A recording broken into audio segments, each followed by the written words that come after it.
Hey, everybody, we're all going to get late. Kick is up, and it is long enough, and it is good. Adam Vinatieri, at age 45, drills one from 57 yards out. Was kept alive by Oladipo, and Sabonis with a left hand. John, I have never been better to be on the air with you here in Indianapolis, a place where so many of my dreams have come true. The Ride with JMV, FM 107.5 and 1070 The Fan. Big show for you today. Thank you for joining us. You look outside and you go, man, what a glorious day in April. Then you walk outside, about 48 degrees. You wish it was a little bit warmer, but I'm assuming we shall all take it on this Friday where we're still hanging out at home, doing the thing. Kyle's with me. I'm John. Thank you very much for being with us. Now, NFL-wise, Matt Taylor, voice of the Colts, going to join us coming up in about 10 minutes or so. We're going to talk about a couple of things, including the NFL committee decides to wave bye-bye to the PI reviews. I could not remember. Kyle and I were talking about it, and that's one of the reasons why I'm going to bring Matt on here. Hopefully he does remember, and I'm sure right now he is scrambling to try to find out if indeed he does remember. But there were very few benefits to having this, right? The whole replay of PI, the review of PIs. But there was one situation where it helped the Colts. Was it at the Denver game? I couldn't remember. It's one of the reasons why Matt is going to come on. We'll talk about that and a lot more with Matt Taylor coming up, the voice of the Colts, in the next couple of minutes. It's interesting, too, because there's just not a lot going on. And because the NFL is still kind of grinding along, at least in virtual land here, kind of grinding along and working our way to the NFL draft, which is 2 weeks from yesterday.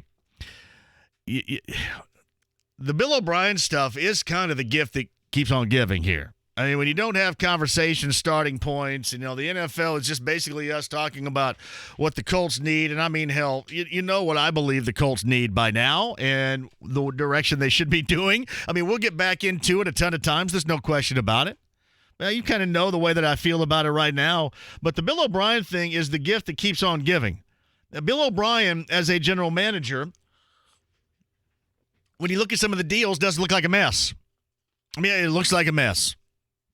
DeAndre Hopkins, the deal with Arizona, and then yesterday, you feel like you got to make up for the loss of DeAndre Hopkins now, and who knows what was going on the inside. I mean, some had speculated that it was DeAndre Hopkins and Bill O'Brien didn't get along, and Hopkins wanted more money, and he didn't want to deal with it. But, people have pointed out General Manager Bill O'Brien and how he handled Clowney, General Manager Bill O'Brien and how he handled Laramie Tunsil, General Manager Bill O'Brien and now how he handled DeAndre Hopkins, and now bringing in Brandon Cooks, who people always seem like they want because he's always getting traded.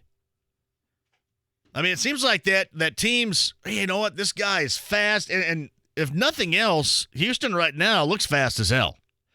Now, they may never be healthy, but they look fast as hell. But somebody's always wanting to take that chance. I don't even know if it's a chance on Brandon Cooks. Just, hey, you know what? Look at that skill set. Let's bring him in. And how many different teams is this for him now? The Rams, New England, New Orleans. Is this the fourth or the fifth team? Who originally drafted him? I think it's the fifth. He started in New Orleans, all right, 2014. All right, New 3 Orleans years for them, 1 year for New England, all 2 right. years with the Rams. So this is a fourth team then. Fourth team. And it always seems like that, everybody wants him. And in this case, everybody's all over Bill O'Brien. But I will say this. I'll separate Bill O'Brien, the general manager, for a moment with Bill O'Brien, the coach, because I think that kind of gets a little bit gommed up, if you know what I mean. Because Bill O'Brien, the coach, you can say what you want, and the payoff really hasn't been that outstanding as far as the postseason's concerned. But that team, that organization has won 4 out of 5 AFC South division titles. So, unlike everybody else, I don't guess I sit here and just constantly make fun of the dude because this dude has been doing what the Colts used to do. He's doing what the Colts used to do. Now, you sure as hell don't want all this drama with your general manager position. And you kind of wonder what the heck. But I think most people around here, you would like to have, don't get me wrong, when you go to the postseason, you want something else to happen too. I mean, you want a prolonged appearance there. And the Texans haven't had that. Like, I'll give you a great example. I mean, the Colts, at least the way that I look at it, you just want to get back in the postseason picture. If you're the general manager, you've been there once in 3 years. If you're the head coach, you've been there once in 2 years. You want to get back. But, make no mistake, you do have goals of prolonged activity once you do get there. That's not all that is said and done. If you remember, last week, Jeff Schwartz came on here, the former offensive lineman who's got a great Twitter handle, and talks at length on ESPN Radio and Sirius XM about situations NFL-wise, and mentioned he wasn't really down with what the Colts did with Phillip Rivers. And part of that is, I get it. Some of you feel that way, and as I've said, those that are in favor of it come in two different categories. There are those out there that actually believe it. I mean, you believe in him coming here and the talent he used to have, more so than Jacoby Brissett. And then there is a percentage of you that says, you know what, anything is a better change than what we had. And that's what we had to explain last week. Not a lot of people are going to sit around and wait on this thing again next year. Oh, yeah, we've already seen that. You've been there and done that. You wanted to move on. So there is something to be said about once you're getting there, you're wanting to prolong your appearance in the postseason. But, man, 4 out of 5 times. 4 out of 5 times. They've won that division. That used to be what took place around here. And believe me, I don't want to prop up Bill O'Brien at all, but you got to keep that in mind. So we'll see what happens with Bill O'Brien since he's taken over for the general manager position in Houston. But at the same time, 4 out of 5 years, it was once upon a time that was the expectation. Once upon a time, not only was that the expectation, but that was the outcome. Oh, ho, hum. Here's another division title. Here's another 11-win, another 12-win season. So that is the consistency that you would be looking for within the division as a head coach. Now, the drama that you don't want is the past almost a year doing the general manager position stuff right there. But, yeah, it's funny. I always bring that up when people send me stuff about Bill O'Brien and, hey, he's the gift that keeps on giving. Well, I mean, he didn't get 4 out of 5 times he's been in the postseason. Again, this team went out and paid $25 million for a 38-year-old quarterback so they could get back to the postseason, right? I mean, do you see that as any other way? $25 million on a 38-year-old quarterback so they could make an appearance again. So your general manager is not 3 out of 4 years, and your coach is not 2 out of 3 years. You can say what you want about having job security, but that doesn't look good on anybody's resume. These guys all know that. All know it. We'll see how it works out. So it's just kind of funny. All this kind of happens, and there's not a lot of other stuff going on. And, man, there's the target on the dartboard right there. Stephen A. Smith is calling him out, calling for his general manager's job. Well, what else is he talking about? I mean, what the hell are you going to rip on? Oh, it's the general manager, not the coach. Get back to that in just a second. The Andy Moore Automotive Group hotline. We'll get to the full show coming up in a bit. Shout out to our friend Matt Taylor, voice of the Colts right now, with the new entry into the family of Taylor. How are things going down there? Pretty good. Really pretty good. I'm taking a break right now. You got me in the middle of cutting my grass for the first time this spring, and I don't like it. It's like the winter cleanup, you know. There's all this debris, and after the storm the other night down here, it's more work than it should be. I've already cut mine twice. You believe that? Already. I'm already two cuts in right now. Well, I would be, but they remember we had the deal back in the day. You and I, we had the mower shop up there. Oh, so shout out to the mower shop and Paul and Fisher's. Absolutely, yeah. Yeah, I mean they're great people, but as soon as I left, they revoked my deal and took my mower. No, I didn't know that. It was like a scene from Casino, man. They brought their henchmen down to the south side and they raided my barn and took my mower and then drove it away. I was in my driveway waving goodbye. Oh man, lawnmower. Lawnmower. Now, what are you rocking right now?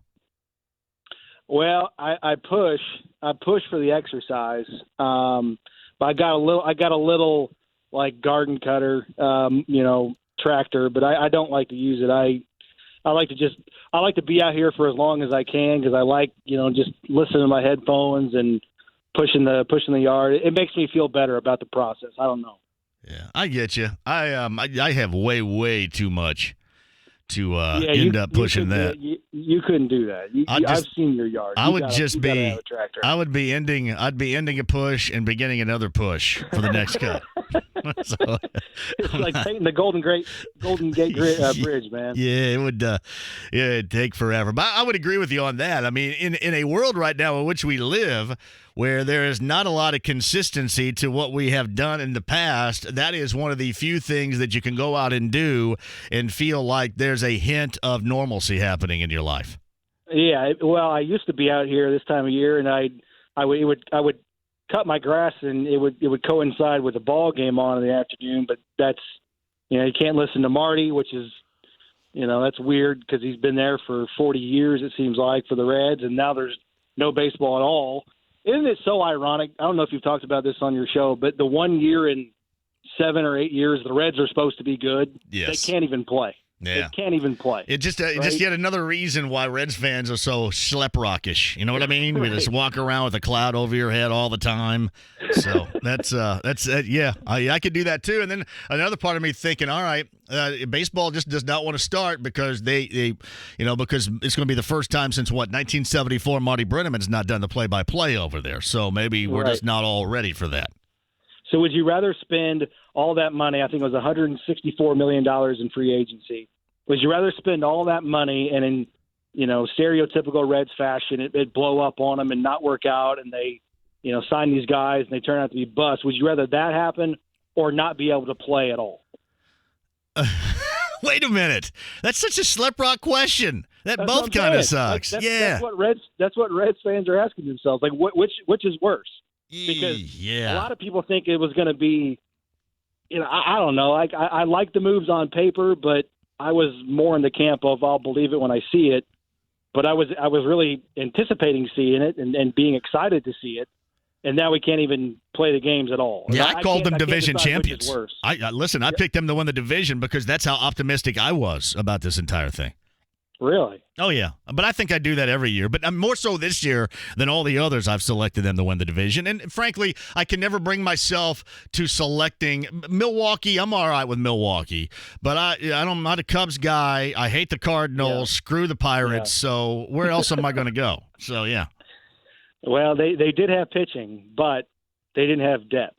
So if one of those guys got hurt, then they'd be right back to where they were last year, like in June when Tyler Mahle had to start all those games and it didn't go well. And they had questions at shortstop. They had questions really all over the outfield. I don't know what they were going to do with Nick Senzel.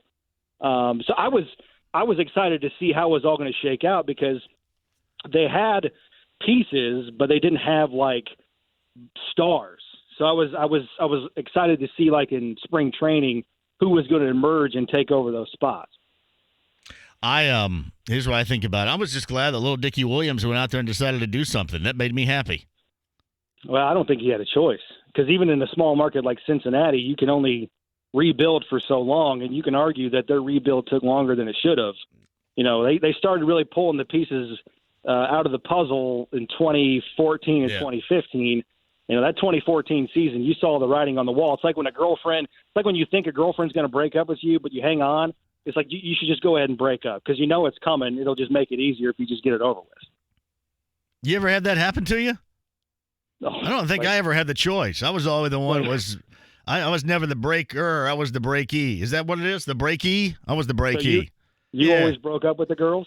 No, no. I think here's what happened to me. I didn't have a lot of girlfriends because the time is mine, right? So I wasn't all about the time was going to be mine. If I wanted to play Stratomatic on a Saturday night and sit around and drink beers and not go out to Chi-Chi's on a date, then that's what I was going to do. And that never did work out too well. So yeah, nobody really ever went for that. So I spent a lot of nights, hanging out, drinking beer, playing Stratomatic or dunking on an 8.5-foot goal. Playing wiffle ball. So it didn't really matter to me too much. Where'd that get you? Well, listen, I think solidly. I got a solid foundation right now of coming up on 20 years in June. Well, so yes, I think that erected me into the man that I am today. Your wife is an absolute saint. Like I always say, she's cussing me out right now. She's listening. She's going, "You're so full of crap. You do the same damn." She's saying, "You do the same damn thing now that you did back in 1988." That's exactly what she's saying. Well, you just got to find your partner. There's a lid for every pot, right? I mean, there's somebody out there for everybody. And we all have that buddy growing up that's like kind of tagging along. He's like the third wheel, and you're trying to shoehorn him out of a date. He wants to tag along because he doesn't really think it's a date. You just need to find that buddy a girlfriend, and all of a sudden, boom, there's this. You meet a girl at a bar, or she just appears, and all of a sudden she just gets him. There's a lid for every pot out there. That's what I always say. I think I got one. I got 20 years coming up in June, too. I don't even know what I got to buy. I don't know what that represents. 20 years of marriage, do you know? I mean, there's silver and there's what? I don't know what 20 years is. What anniversary is that? That's not like silver is 50, right? Or no? Like what 30 is something. There's platinum, right? I mean, or am I thinking of like record deal? I don't know. Yeah, I don't know. Double platinum. That was a Kiss album I had. Double platinum. Yeah, double platinum Kiss. Yeah, I don't know. I don't know. So speaking of records, I'm out here cutting my grass. I got one for you for tomorrow night. All right, what you got? You're doing is it One Hit Wonders? I am. How about Thunder Island by Jay Ferguson? Jay Ferguson's a great choice. That is an absolute one-hit wonder, Thunder Island. I think there's a Ram Jam worked in there. I think there might be a Steelers Wheel stuck in the middle with you. There's going to be a lot from the 90s, a lot from the 80s. I've not had the opportunity to do a lot of 90s yet, so there's going to be a lot from the 90s. Like I got a Matthews suite I'm thinking of rolling out, either Girlfriend or Sick of Myself, something like that. So we got a lot of good stuff from the 90s that should be fun for both one-hit wonders and two-hitters, which I think also will apply tomorrow night. So it's all 90s one-hit wonders? Uh-huh, yeah. No, I'm sorry. Listen, 80s, 90s, and today, and I might dabble a little bit into the 70s, which Jay Ferguson's Thunder Island would be dabbling a little bit into the 70s. But, yeah, I'm probably going to lean a little bit more so than ever on some 90s because, frankly, I've not done one of these takeovers yet where I've played the 90s. So, like stuff you probably heard. When the hell were you in college again? The 2000s? Yeah, I graduated in 08. So yeah, you're still way past that. Like I may play like Hot Stepper or something like that. You know that dance song? Here comes the hot stepper, like that. Ina Kamoze. I might do something like that. So that's what I was thinking about too. Another one that came up was "And We Danced" by the Hooters. The Hooters. Yeah, that's got to be a one-hit wonder. The Hooters actually they have two songs. They would be, but that applies because I have a two-hitter, which works. Do. I don't know if you would classify this band as a one-hit wonder, but the Romantics. What I like about you, because I can't think of another romantic song. Yeah, they had two. Talking in Your Sleep was the other one for the Romantics. And What I Like About You. What I Like About You is a great song. How about the Proclaimers and 500 Miles? That's one from the 90s that was kind of rehashed from the 80s that would work. I absolutely despise that. I hate that song as much as you do. I'm right there with you. If you play that, I will turn it off for 4 minutes. I'm not going to lie. Well, I'm glad you're going to be listening. That's voice of the Colts, Matt Taylor, on the Andy Moore Automotive Group hotline right now, cutting his grass.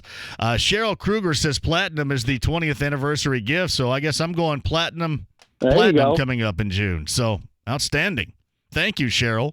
Now I know what I'm doing here. I'm curious, do you remember the play that benefited T.Y. Hilton with a PI call that was reviewed this season? I couldn't remember which game that was. Or am I dreaming? A pass interference. Yeah, on it was T.Y. a PI that wasn't called. I don't think it was a PI that wasn't called, and then they reviewed it and they applied the pass interference call after review, which didn't happen a great deal, as you remember this past year. No. Do you not remember that? Because I don't either. That's why I'm asking you. I was trying to. There was a circumstance I couldn't remember where it was. I vaguely remember that. I thought it was the Broncos. Hold on. Jump on here, Kyle. Kyle, tell Matt. I was thinking it was the Broncos game. Yeah, it was the Broncos game. I'm trying to find when in the game it was. I feel like it was late because it was a critical part of the game that they were trailing and they needed that, and they ended up scoring on that possession. That sounds right. Yeah, so they're not going to review those anymore, which it probably doesn't even matter because it didn't matter too much last year if we're searching for an example of it, one example of it. I also remember, and this kind of went the other way, where something was called and it shouldn't have been in Kansas City on Sunday night. Jack, they ran that play. They ran it all the time, but they got called for it one time. They had Jack Doyle lined up in the slot. T.Y. would come in and set a pick, and then Doyle would catch the ball out in the flat. They ran that for a first down really late in the game in the fourth quarter against Kansas City, and they got called for a pick on T.Y., but if you go back and look at the replay, he didn't even come close to, getting in the area that warranted a flag to be thrown on that play, but they did anyways.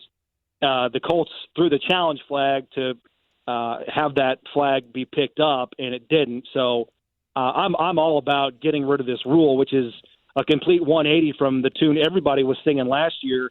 After the NFC Championship game, everybody thought, okay, yeah, this is a great rule so that we can challenge pass interference or flags or plays that should have been called that weren't. Yeah. And now everybody wants it out because nobody knew what the criteria was to get a call reversed either way. Right. And I mean, and that's something. Tony Dungy came in studio with me in August and talked about that very thing and pointed out that this is going to be the biggest issue. Now, I think he thought that there would be a lot more debate and anger going on earlier, which I think people just kind of live with the fact that this was kind of going to be screwed up and probably wouldn't be around here very long. That's exactly how he put it. And as we found out today, that's exactly how it's going. Yeah, I think we're all just kind of inevitably going towards the sky judge concept, which is what the AFL or the AAF had, and then I think the XFL had. Right. And I think it makes sense, and I don't understand what the NFL's point of view is. They're saying, well, we don't have enough officials, we don't have enough trained, football people to be able to step into those roles, and I'm thinking, why not? Why can't you educate, 16 people? I guess you got 16 games going on a weekend at most. Why can't you get 16 people in the NFL up to speed on when to interject a call that should have been made that wasn't on the field? I think that sounds way too simple to not do. So Matt Taylor, voice of the Colts. He's on the Andy Moore Automotive Group hotline. Before I do let you go, I want to ask you about next year once it does get here, and Phillip Rivers in the fold now, and I'm constantly asking about skill positions. The one guy that we haven't talked about a great deal, and we saw this at the tail end of the season, and it was a 7-9 year, and everybody was kind of depressed, certainly about how things went in the latter stages of the season. But is Naheeim Hines absolutely ready to take that in a year entirety next step that people think he might be? Would you think that's the case? I think so, especially with Phillip Rivers. I mean, think about all the backs that he gets involved, and they're all kind of like scat backs, Rex Burkhead, Darren Sproles, Austin Eckler. These guys flourished when Phillip Rivers was their quarterback. I mean, can you imagine leaking the ball out in the flat with Naheeim Hines on a 3rd and 4, and he's able to make a couple people miss. I mean, we saw what he did late in the season when he was in open space as a punt returner. He took 2, to the house in one game, and he also had a couple big returns in Week 17 against the Jaguars. So if you can get Phillip Rivers coupled with Naheeim Hines and that ability out of the backfield, I mean, sky's the limit for the yards after the catch ability that he has. I mean, I don't know what his numbers were last year in terms of yak with Jacoby Brissett, but I can't imagine they don't go way up with Phillip Rivers as his quarterback, because he loves to get rid of the ball quick. Like I said, especially on 3rd and short, short yardage situations, get rid of the ball and get it to one of your best playmakers' hands, a guy that in space can make a lot of people look silly. I'm really excited for the potential of Naheeim Hines with this offense, with Philip Dorsett. And that's not to say, Marlon Mack can't do the same thing, but Naheeim Hines, we saw what he was in college coming in, and he just, not that he hasn't been that, but we just want to see more of it. The potential is there, certainly. Well, he got more of an opportunity there, especially in that second half. It seemed like that he was kind of coming into his own, because if you remember, Matt, we would talk to him, and he would have these myriad of things that he wanted to do, but he was kind of turned loose. And what was a disappointing season and certainly a disappointing ending, one of the few bright spots would be that kind of blossoming, if you will, and turning loose of Naheeim Hines, which is something he had talked about hoping to be able to do, and now maybe they're at that point and beyond. Yeah, no question about it. And I love the trio of running backs the Colts have coming back. I mean, Marlon Mack's your bell cow. Wilkins is your, guy that can come in and get about 6 carries a game, but he's always going to be a good yards per carry guy. I think he's averaging just under 6 yards per carry for his career in 2 years. And then you got the change of pace guy in Naheeim Hines, and a guy that can catch the ball out of the backfield. He's great in the 2-minute drill late in the game or at the end of a half. He stays in there. He's a great, valve out of the backfield.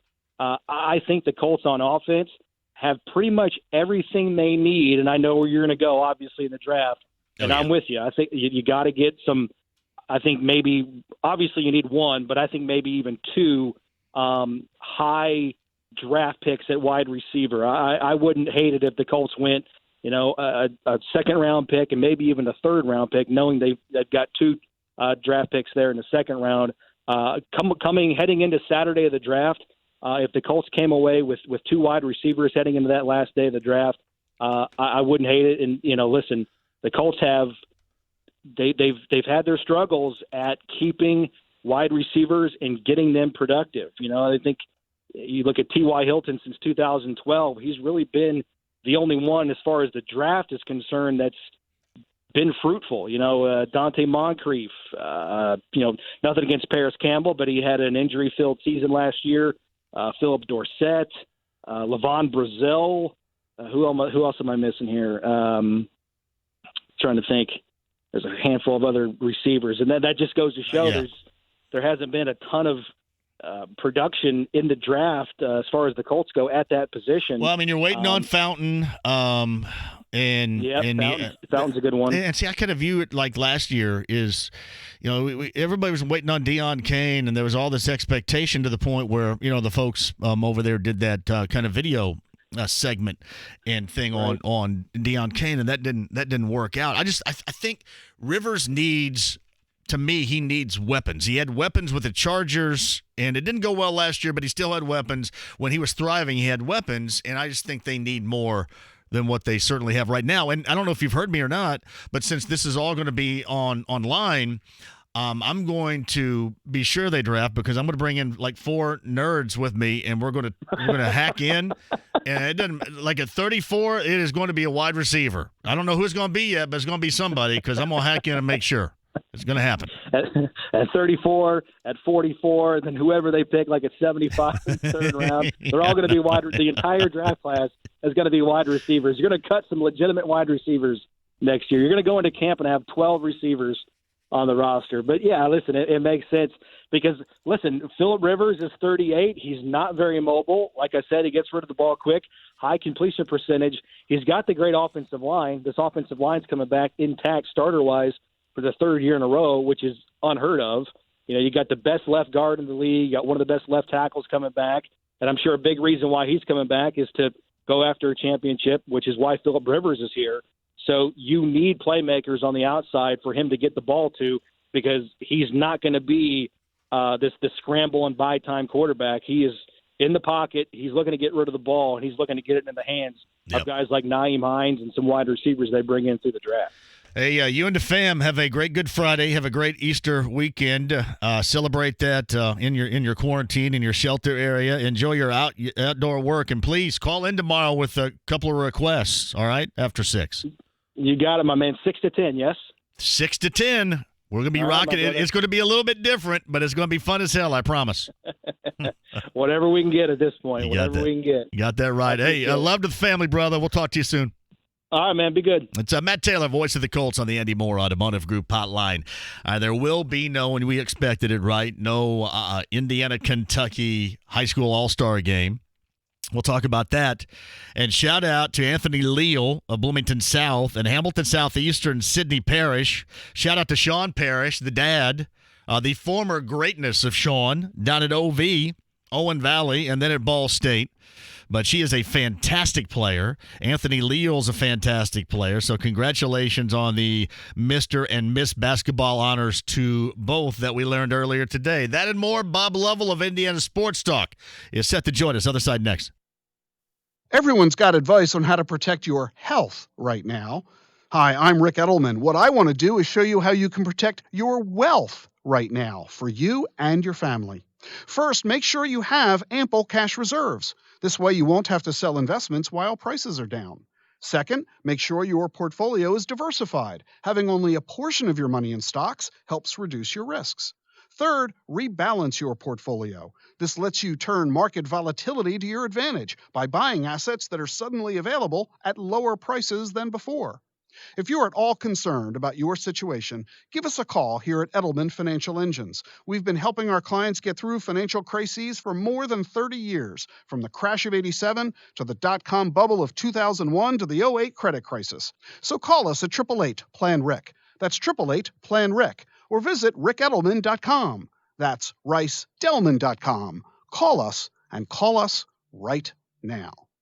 Interesting times, Indy. It's good to know Rhino Shield is helping folks end their painting worries like they did with Rich. Aluminum siding built in 1961, and we wanted to change the color. Our crews always follow Indiana's guidelines on social distancing. We work outside while you're safe inside. It's hard to paint aluminum siding and get a good adhesion with regular paint. Rhino Shield was great. And while we're all catching up on projects, it's the perfect time to get a great deal and the 25-year guaranteed protection of Rhino Shield. They came on a Saturday and power washed, and in 2 full days. They worked on a Monday and were completely done by Tuesday. Call today for a free virtual estimate and ask for our showcase homes near you where you can see our finished product firsthand from the safety of your car. Here's Rhino Shield's Shane Smith. Call me at 888-RHINO-41. That's 888-RHINO-41. Protect your family and we'll protect your home for the next 25 years. Don't paint, don't vinyl, go Rhino Shield. Never paint your house again. Rhino Shield.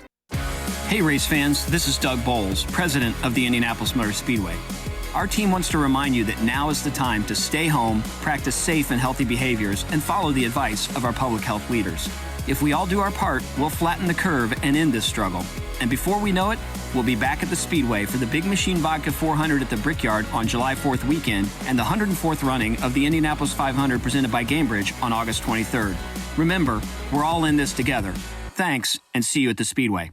Still waiting for sports to come back, man. It's going to be a while, I think, buddy. K through 12. Nobody's going back to school. And we all knew that was going to take place. For the safety of everybody, that's what's got to happen. Minute by minute, hour by hour, day by day. Shout out to our school kids out there. Adam Schefter went after ESPN saying, I don't think they should have the draft. If you're talking about it, Xavier Rhodes, he is going to really fit. We're talking about it. 93.5 and 107.5 The Fan.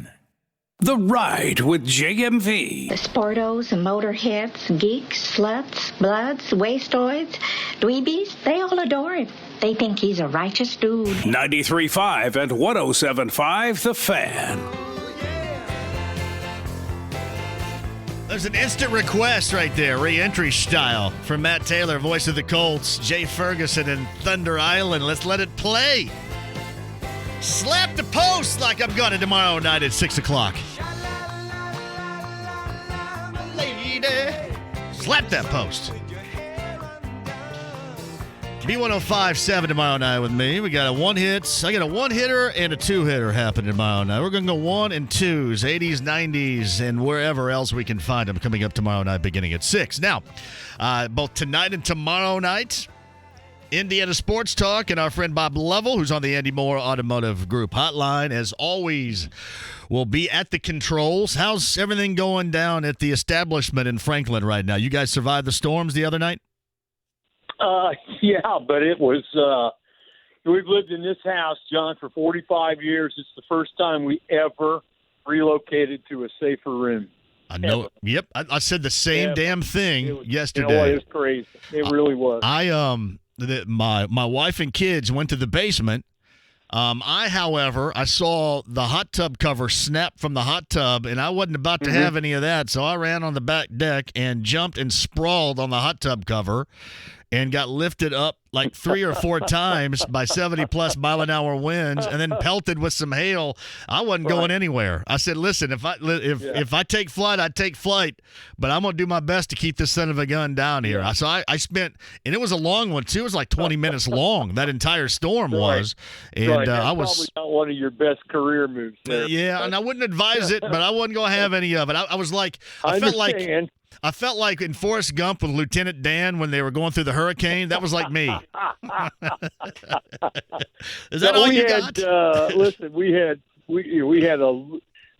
my fence, my privacy fence, not very private right now. It's 3 or 4 sections are in my neighbor's yard, and we lost part of a tree, which has been with us for a while. And, stuff like that. We have a crazy door in the back of our house that's right next to our garage.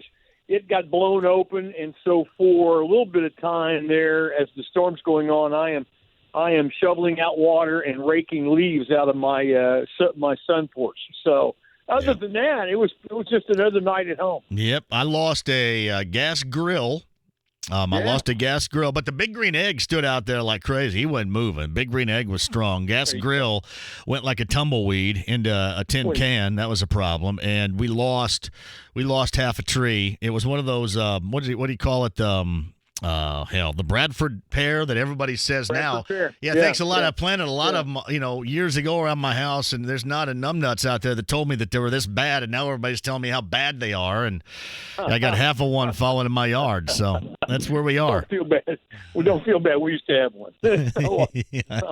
I sure. None of this though is having to do with the road construction that we're having in front of our house. The Main Street project on south side of Franklin. Yeah, we're 7:45 to 4:30 every morning. It's like being, we are.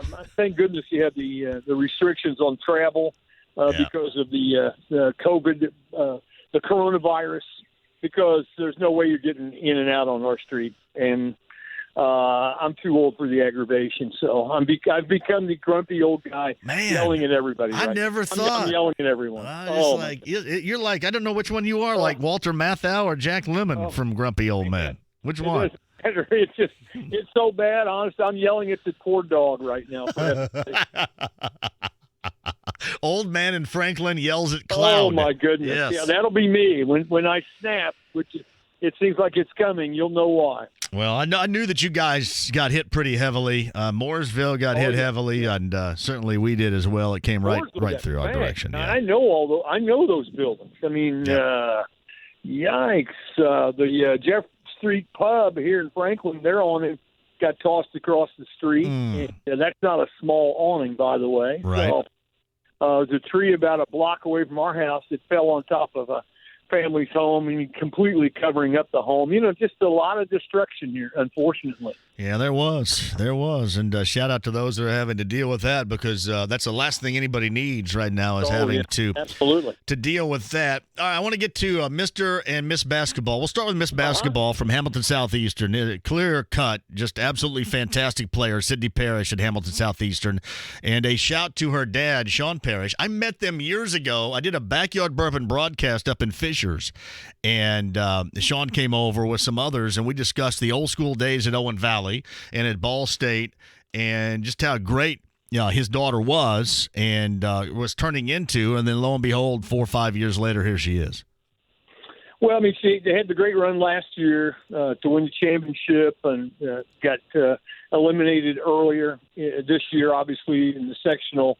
She's a tremendous talent. I don't think there's any question. And, had her choice to go, literally, you name it, she could have gone there.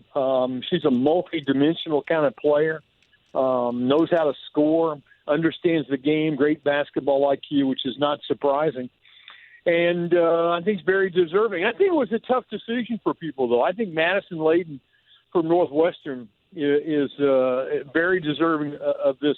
It's one of those where if you asked me to pick one or the other, I couldn't. I would have picked both because I think they're that good. I think either one would have been a great choice, and certainly we congratulate Sydney Parrish on being named Miss Basketball. That's as we all know, quite an accomplishment, and sadly, you don't get a chance to play beyond this, but that's one of those lifetime memories and all the hard work and all the sacrifice and all the things you've done. She clearly is very deserving of it. You coached the great Greg Wright back in the day at IUPUI. Yep. How much did you see of Sean Parrish other than obviously what you saw at college when he was at Ball State? How much did you see of him at Owen Valley? Quite a bit.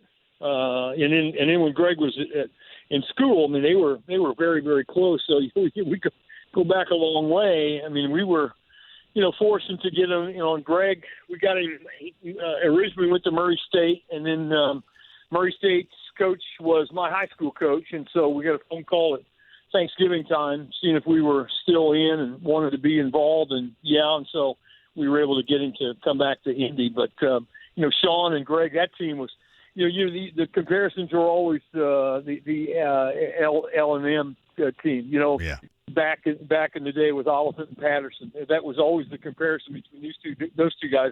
I think was very, very much deserved. They're all four of them pretty good players. Bob Level, Indiana Sports Talk, talking Miss Basketball. Mr. Basketball's Anthony Leal from Bloomington South. There was a little bit of running in there as well. I mean, as you mentioned, it's not like Sydney Parrish. It was just handed that. I mean, there was some competition there, and Anthony Leal, Bloomington South, had some competition around him, one of which will be a future teammate.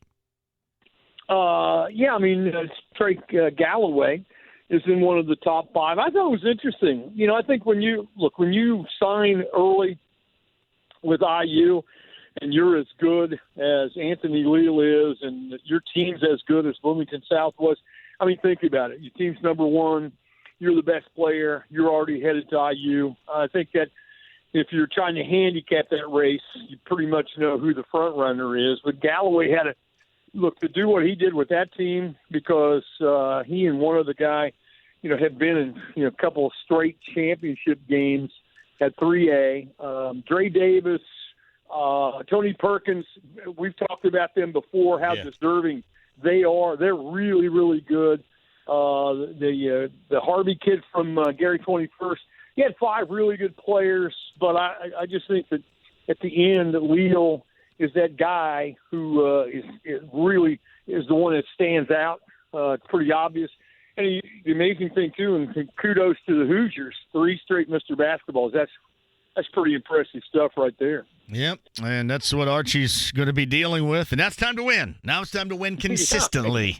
And we'll see where that goes from there. Bob Lovell's with us. We learned yesterday that the Indiana-Kentucky boys and girls all-star games have been called off, and we kind of knew that was coming. It's unfortunate all the way around because just what we're going through right now is expected, but still, one of those benchmarks we always look forward to canceled for 2020. Yeah, we talked last week, John, about how this was an event that would be hard to move in terms of the date because if things opened up and colleges were open and people were getting back into a routine like that, one of the things that would be demanded of most of these guys is to be on campus for summer school. I mean, that's the nature of the game nowadays. And so you had very little flexibility in terms of date, and each day that passed makes it more and more difficult to make it happen. Mike Broughton's going to join me on the show tonight and kind of walk everybody through the process. But I don't think any of us are really surprised that they've decided to go ahead and call it off, quite frankly. Yeah, it's too bad, too. I mean, listen, you understand it because but Yeah, even though things kind of get a little bit cloudy, it's not, it's not like it used to be, but it still means something to most certainly, if not all, and you hate to lose that aspect. You do. Oh, there's no question. You work your whole life, trying to be the best player you can be, and you have goals and aspirations. You want to win a sectional. You want to win a state championship. You want to sign a big-time Division I power conference scholarship, and you want to be Mr. Basketball. I mean, that's part of this, and you put in all those hours, do all that time, do all the things you need to do, and unfortunately, events beyond your control take that away from you. So, you in fact will have the title of Mr. Basketball, but you kind of wanted to play a couple more games with some of your friends, and so you congratulate, Sydney, and you congratulate Anthony Leal, and you're happy for them, and that's something that they'll always have with them. And it's a great source of pride, obviously, for those of us in Indiana. We talk about Mr. and Miss Basketball. We talk about it for a long, long time. So, very happy for them, but also know how disappointed they really are. Bob Lovell, Indiana Sports Talks tonight and tomorrow night. I'm assuming you're loaded up and ready to go. Yeah, and I'm saving a segment Saturday night for you. Why don't you? I am. You want me to just walk downstairs when I'm done, like after 10, and do it? You think? I want you to swing by my house in Franklin. You want me to bring the chainsaw too? We'll finish Bring off the that chainsaw. tree. You can do some late night chainsaw action. No one would notice. No, I've got some time after 11 o'clock. You and I might make some radio history. I think that'd be okay because I'm not going to be doing anything else. I'll be done at 10 tomorrow night with a little takeover. I'll be ready to rock. I'll certainly call in. All right, I'll text you. I'll text you a time. So you can catch me on your way home. We'll see who's listening. We'll give shout outs to all these coaches and folks, around the state of Indiana, and we'll find out by virtue of them calling in who's listening and who's not. Call them out like that. There you go, brother. Hey, it's always a pleasure. Stay healthy. Stay safe down there. Don't work too hard with that cleanup, okay?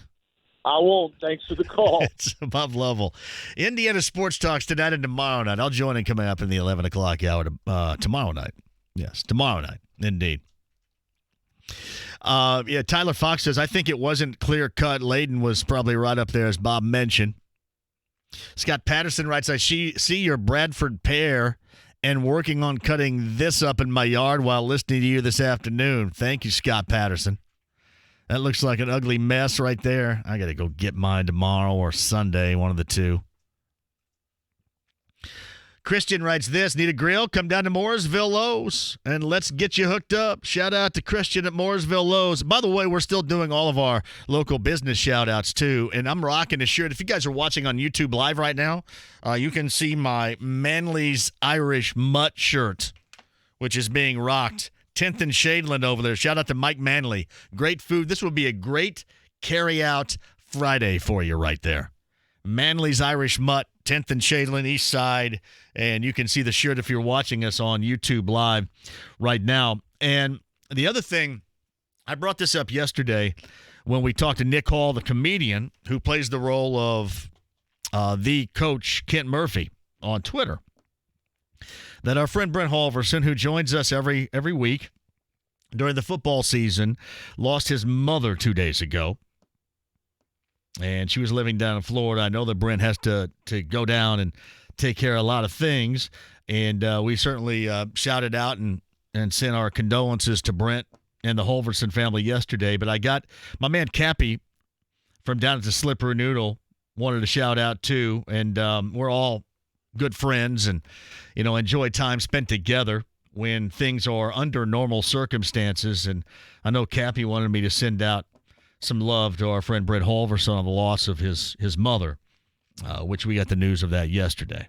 So Brent, Halverson family, shout out to you from us here and my man Cappy down at the Slippery Noodle. And all your friends that you've connected with over the years around here, too. We are all certainly thinking about you right now. Top of the hour, Mike Wells of ESPN.com is going to join us. Hashtag Ask Pat in studio. Pat Sullivan, Sullivan Hardware and Garden in the 5 o'clock hour. And it's the end of a Friday that you always want and you can't miss. It is Anything Goes coming up at 6. Now, I would ask you this. You may want to hustle through it a little bit because I don't think we have about 10 minutes. Anything goes at 6 o'clock. You guys down with it? Anybody want to complain about anything? Now, if we need to lengthen it or widen it, we can. But if there's something you want to complain about, Anything Goes is here for you at 6 o'clock tonight. I'm just saying, if you want a little bit more time, let me know, and maybe we put the wheels in motion a couple minutes prior. Keep that in mind. Anything Goes coming up at 6 o'clock. If you want a little bit more time, we can do that too. All right, you can watch on YouTube Live, as I mentioned a little bit earlier. 239-1070 is the number. Hashtag JMV Takeover. If you want requests for tomorrow night, for me via Twitter, JMV1070 or JMV at 1070thefan.com via email. Mike Wells, top of the hour. We're back with you. Other side next. It's the Fan Morning Show with Jeff and Big Joe. PJ Carlissimo. Anything left in the NBA season or postseason? How does it work? The one thing they do have going for them is the summer. ABC and ESPN and certainly Turner, they're going to want anything if they can bring it about. So I think time is on the NBA side if they can get out from under this. The Fan Morning Show with Jeff and Big Joe. Weekday mornings, 7 till 10. Only on 93.5 and 107.5 The Fan. Hey, John here for my friends at Connecticut. All right, understand right now that if you don't have Connecticut water, you don't have the best water. And you're thinking that you want Connecticut water in your home, but you don't want to have anybody else out right now, given the circumstances. And that's something that Joe, John, and Dennis absolutely understand. So they are offering video demonstrations to show you exactly what's going on, because they're certainly aware of how bad the water is in your particular area, and will explain it to you via video. It's really a unique idea.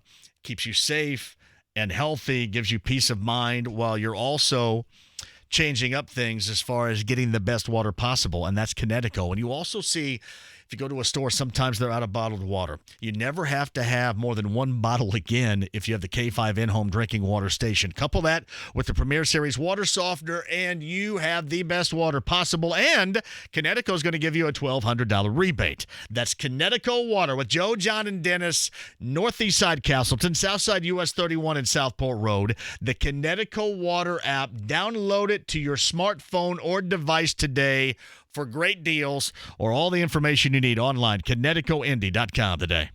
Shut in or just hanging out. Nice thing about Kevin Bowen's podcast and the latest sports news is you can listen anytime, anywhere. 1075thefan.com or your inbox for free. Sports Center updates on the Fan are brought to you by Big O Tires. Right now at your locally owned and operated Big O Tires, buy 3 tires, get 1 free. No credit needed financing options available. Big O Tires, the team you trust. Why the predisposition? From the WIBC Newsroom, I'm Chris Davis with your coronavirus update. African Americans are more likely to be affected by coronavirus in Indiana. State Health Commissioner Dr. Chris Box. 0.5% of our cases have been among our African American population, compared with nearly 50% among our white population. Surgeon General Jerome Adams, former health commissioner for Indiana, says blacks are not genetically predisposed to get coronavirus, but are more likely to live in places where they are around others and easily exposed. Only 1 in 5 African Americans and 1 in 6 Hispanics has a job that lets them work from home. Nearly 70% of the ventilators in the state are available, and over 40% of Indiana's ICU beds are available, says Dr. Box. Updates from the State Department of Health will soon be given at noon each day instead of 10 a.m., so you'll be able to get more complete data. You've got another update coming up from the WIBC Newsroom. I'm Chris Davis. On behalf of the Fan Morning Show, have a wonderful Easter, and when we come back next week, we'll key in on the Colts draft, take on the McDonald's Eating Challenge, and have another edition of Storytime with Slick. Fan Morning Show, weekdays at 7. The Ride with JMV. You're going to eat your fat. 93.5 and 107.5 The Fan.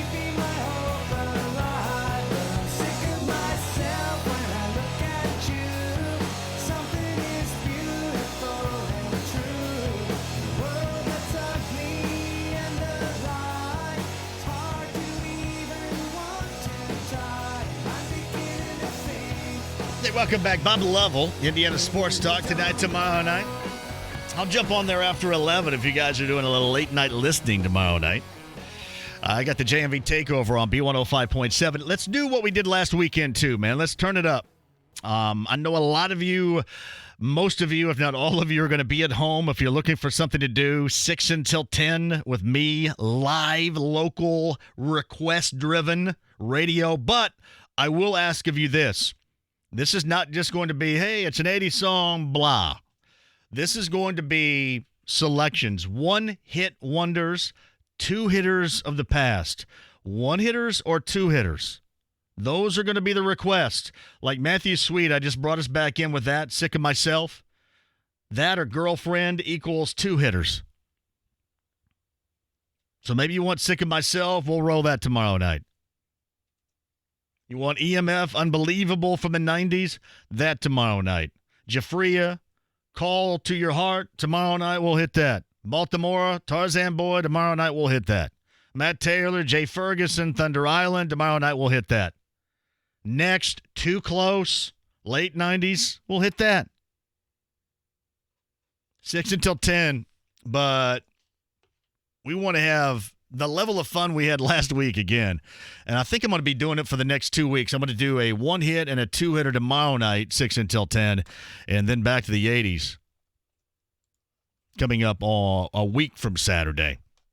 And then we'll see what happens after that. But nah, seriously, let's do it. Last week in social media on Twitter, we ranked second to WrestleMania with hashtag JMV Takeover. And that's another way that you get all your requests in. And tomorrow night, I want you guys to send me some photographs, some video of what you guys are doing.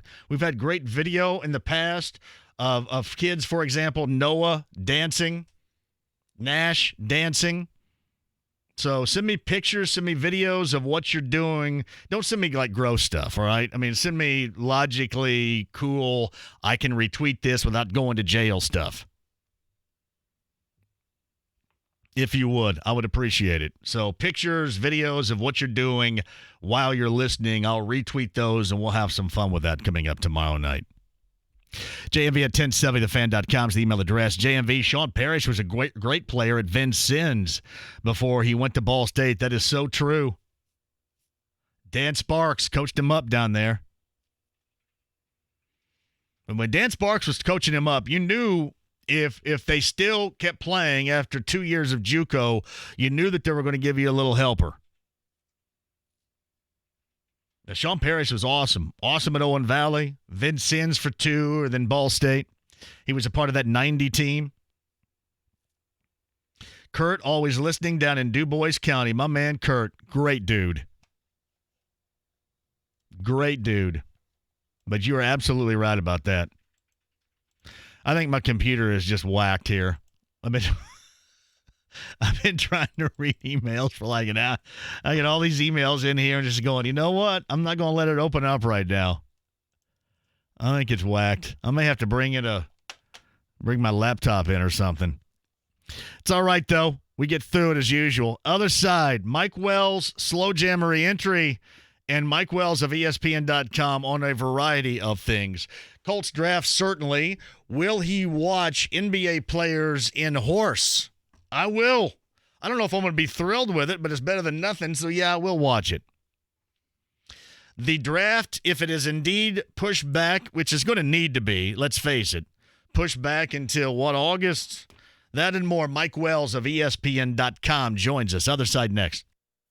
It's the Fan Morning Show with Jeff and Big Joe. There's a McDonald's challenge. 4 double cheeseburgers, 2 12-packs of nuggets, 2 large fries, and 4 Cokes. I've done that when I was on a field trip in elementary school. Next week, Joe is going to hit the McDonald's. That's a joke. I'm going to stock up on Febreze as well because it's going to be a bad situation the rest of the show. The Fan Morning Show with Jeff and Big Joe. Weekday mornings 7 till 10. Only on 93.5 and 107.5 The Fan. I'm John for Andy Moore Toyota in Avon. The absolute best in the state, and Ben Mendoza getting it done and making sure you feel secure on every single level. First things first, if you want a no-contact type of situation, here's what you do. Go online, AndyMooreToyota.com, and then seek out exactly the ride of your choice, and they're going to give it to you picture-wise from every conceivable angle. You'll find out everything, all the ends of that vehicle that you want. Then Call Ben Mendoza and let Ben and his staff go to work for you. And I'll also remind you, at Andy Moore Toyota in Avon, they were practicing all these CDC recommended guidelines for cleanliness equaling to health, equaling to peace of mind. That's what they're doing for you at Indiana's Best, having you covered from the car buying experience to the overall experience of just living right now, which is difficult, but they're doing everything they can for you, which, again, is why they're the absolute best. Tell Ben Mendoza I sent you to Andy Moore Toyota in Avon. It's 5 miles west of 465 on US 36. The Fan is taking care of local restaurants with Take Care Takeout Indy. We'll highlight Central Indiana eateries offering takeout and their specials and offers. If you'd like your restaurant to be featured, go to 1075thefan.com and click on the Take Care Takeout Indy link, and we'll showcase your restaurant on our website. We'll even be talking about the great places listed. Take care of our families, neighbors, friends, and our local entrepreneurs by joining Take Care Takeout Indy. Made possible by MS Communications. This is Indy Sports Center. WFNI, WIBC, HD2, W298BV, W228CX, Indianapolis. When they start playing again, you'll hear it right here. 93.5 and 107.5 The Fan. The Ride with JMV. This will be the high point of my day. It's all downhill from here. 93.5 and 107.5 The Fan.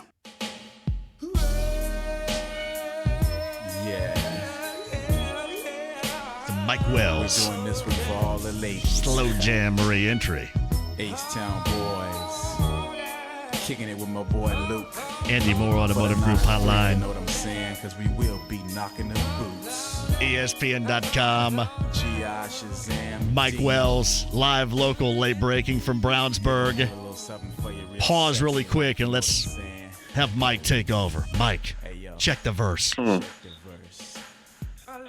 Last night we're talking about making sweet love to some Marvin Gaye all night long.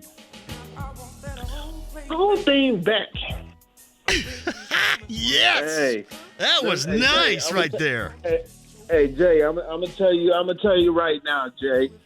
As everybody is doing social distancing, there's a lot of knocking boots going on right now with families, with boyfriends and girlfriends, husbands and wives, because you can't go anywhere. That's why I say come December or whatever month it is, there'll be some babies popping out probably. We're going to have a corona explosion because of this? There's going to be a corona explosion, and I wonder how many different versions of the name Corona will be in the baby's name when it comes on out and joins the world.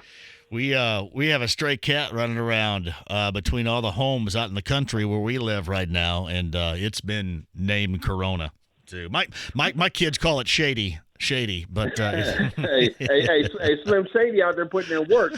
Hey, I finally caved and got my kids a dog yesterday. No way! Did you really? Yeah, wow. I got them a puppy, and my son's out just walking on the sidewalk with him right now, and clearly he has not been fixed yet, so I'm hoping he doesn't see any extra dogs out there, and he tries to make some puppies, right now. So I'm hoping my son doesn't let anybody get too close to him or anybody walking with a dog. All right, so I'm not trying to add any more kids to the Wells household. How many times has it grown a tail in the house so far? Hey, listen, I'm gonna tell you right now. I'm like, anytime I pick him up, I'm like, all right, I don't want to see a little pink thing poking out, man. You don't want that lipstick coming out, do you? Yeah, keep that lipstick in there, doggy. Lipstick popping up, no. What kind of dog is it? It's a cockapoo, I think. Cockapoo, I don't know. The kids picked that. It's tiny. My rule was it needed to be hypoallergenic and it could not shed. Yeah. And I sent a picture to our good buddy Michael Grady yesterday because I'll tell you now, for 42 years, 11 months, and 12 days of being on this planet, I have been an anti-dog person, and I finally caved with my kids. I need them to do something outside of e-learning before they can start playing on their devices. I'm like, all right, now you guys got to get up and walk the dog and everything and try to be responsible as they sit at home. Yeah. How's e-learning going in the Wells home? Well, they're wrapping up their 3-week spring break today. They get rolling for the final 6 weeks of school next week. So I don't know. It's going to be a mystery, boy, because I'm going to tell you now, my son, my daughter loves school. My son tries to fight it. So I'll tell you, no offense to the school system out there and stuff, but when they found out that they were not going back to school for the rest of the year, my daughter started crying.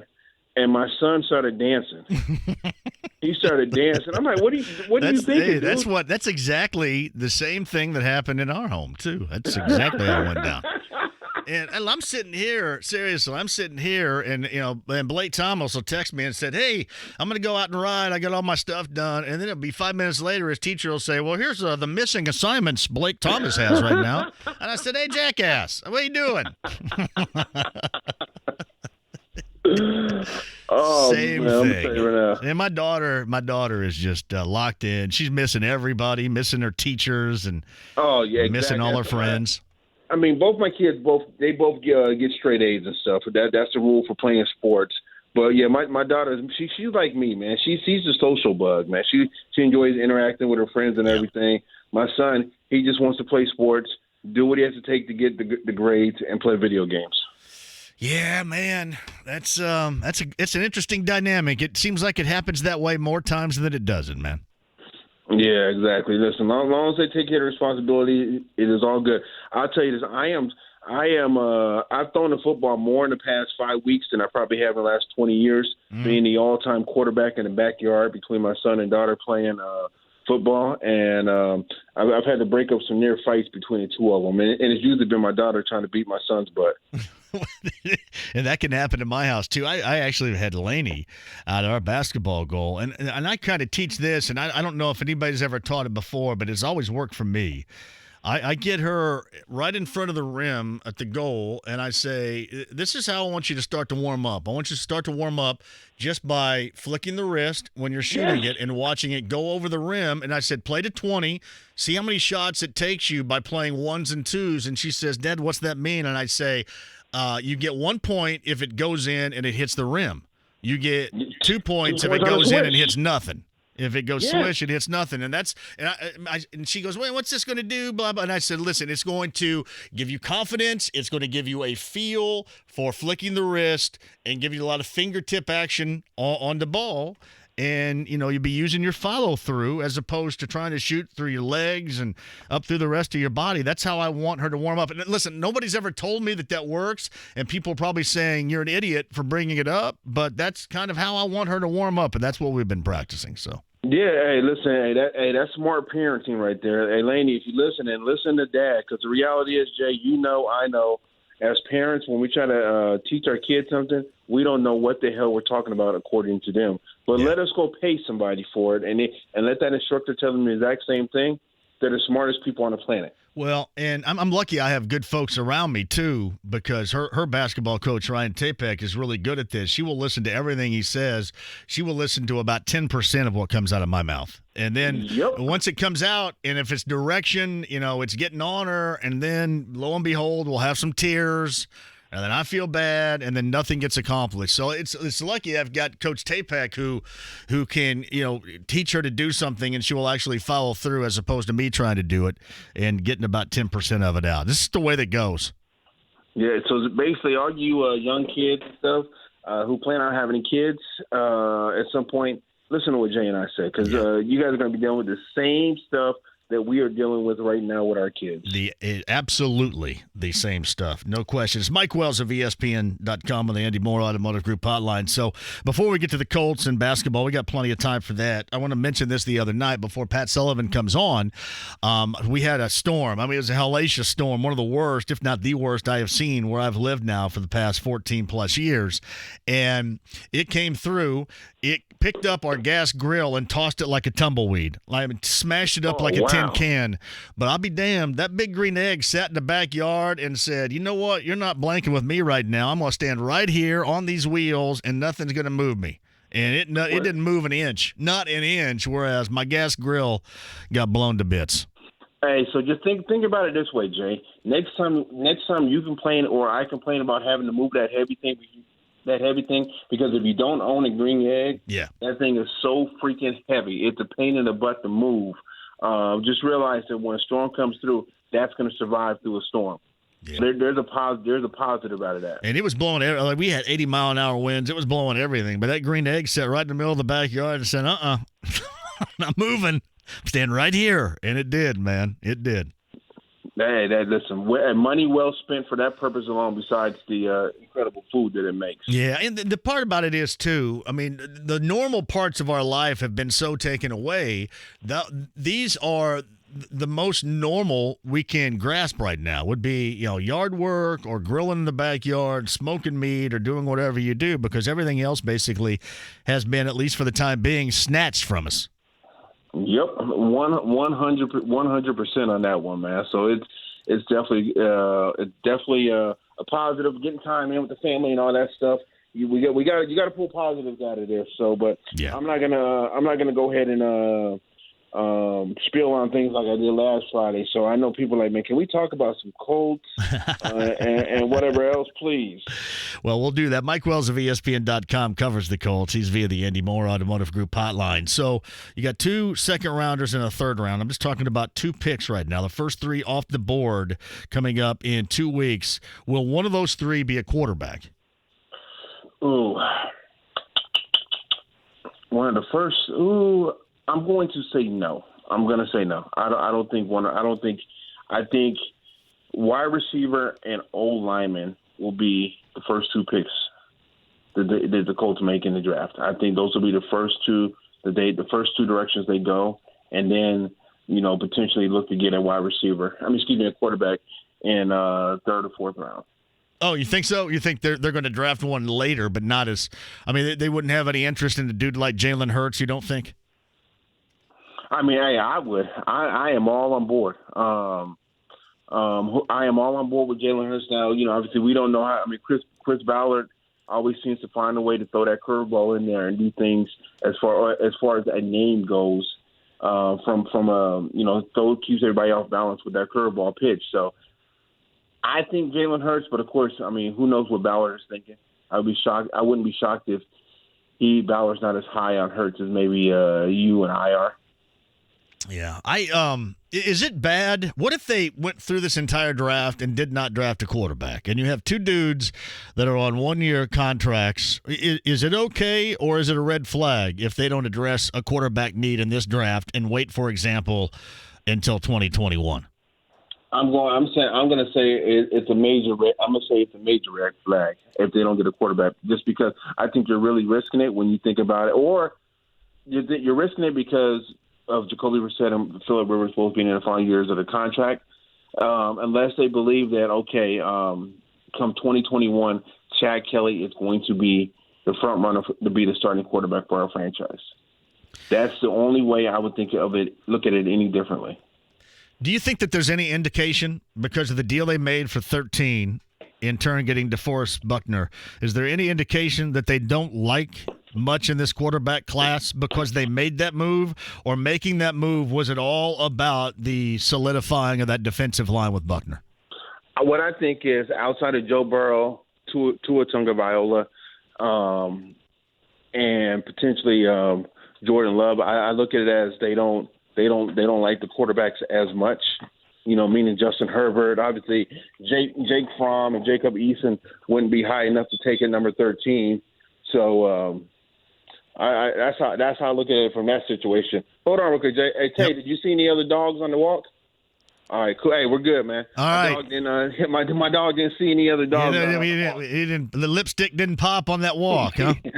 Yeah, he wasn't out there trying to put any work in. So I gotta be careful with an 8-year-old. The birds and the bees have not been talked about with an 8-year-old yet. So I got to be careful there. Yeah, that's kind of like when I got my driver's license. That's how I felt. You know what I mean? Here we go. Now we're free. But getting that $2 gallons or $2 worth of gas back in the day, man. When's the last time you got $2 worth of gas, Mike? Man, It was probably 25, 26 years ago. I mean, I was probably in high school when I got that much a little bit of gas. That was funny because that was back in the day when you would get service stations and they would like pump the gas for you. And there was never more a disappointed look from somebody doing that than when you said, "Yeah, give me $2 worth." They go, "Damn, I walked all the way over here for this." I came to pump your gas up for just $2, man. Come on, man.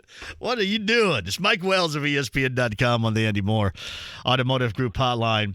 I want to ask you this because everything has been kind of centered around the criticism of Bill O'Brien, the general manager, and certainly there have been some what looks like bungled decisions made in maybe the past 3 or 4 when it comes to Hopkins, now maybe with Cooks, with the way they handled Laramie Tunsil, maybe with the way they handled Clowney. Who knows?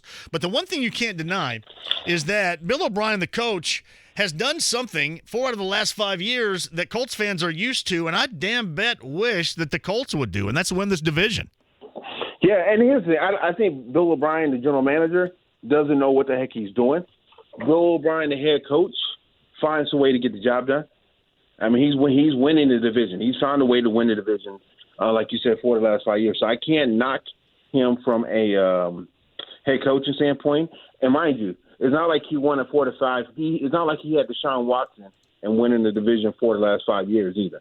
So you can't sit there and say, okay, this is Chuck Pagano with Andrew Luck winning the division. Right. That's not the case with Bill O'Brien. He's had some different quarterbacks in that role, and he's still found a way to win. So I will give credit there for him in that situation. I just think from a front office executive, he doesn't know what the heck he doesn't know what the heck he's doing. And maybe Laramie Tunsil, and who knows what happens with DeAndre Hopkins. There's probably a full-length backstory to this, but I mean, look at Jadeveon Clowney still being on the market. Maybe he was ahead of the curve on all this stuff with him in mind. I can't disagree there. As far as Brandon Cooks goes, I'm not sure I would have made that. I don't think I would have made that move. When you look at this draft, I know the Texans didn't have a first round pick, but if this draft is as good and as deep a wide receiver as people say, why give up the picks for Brandon Cooks when you could have went ahead and selected your own wide receiver?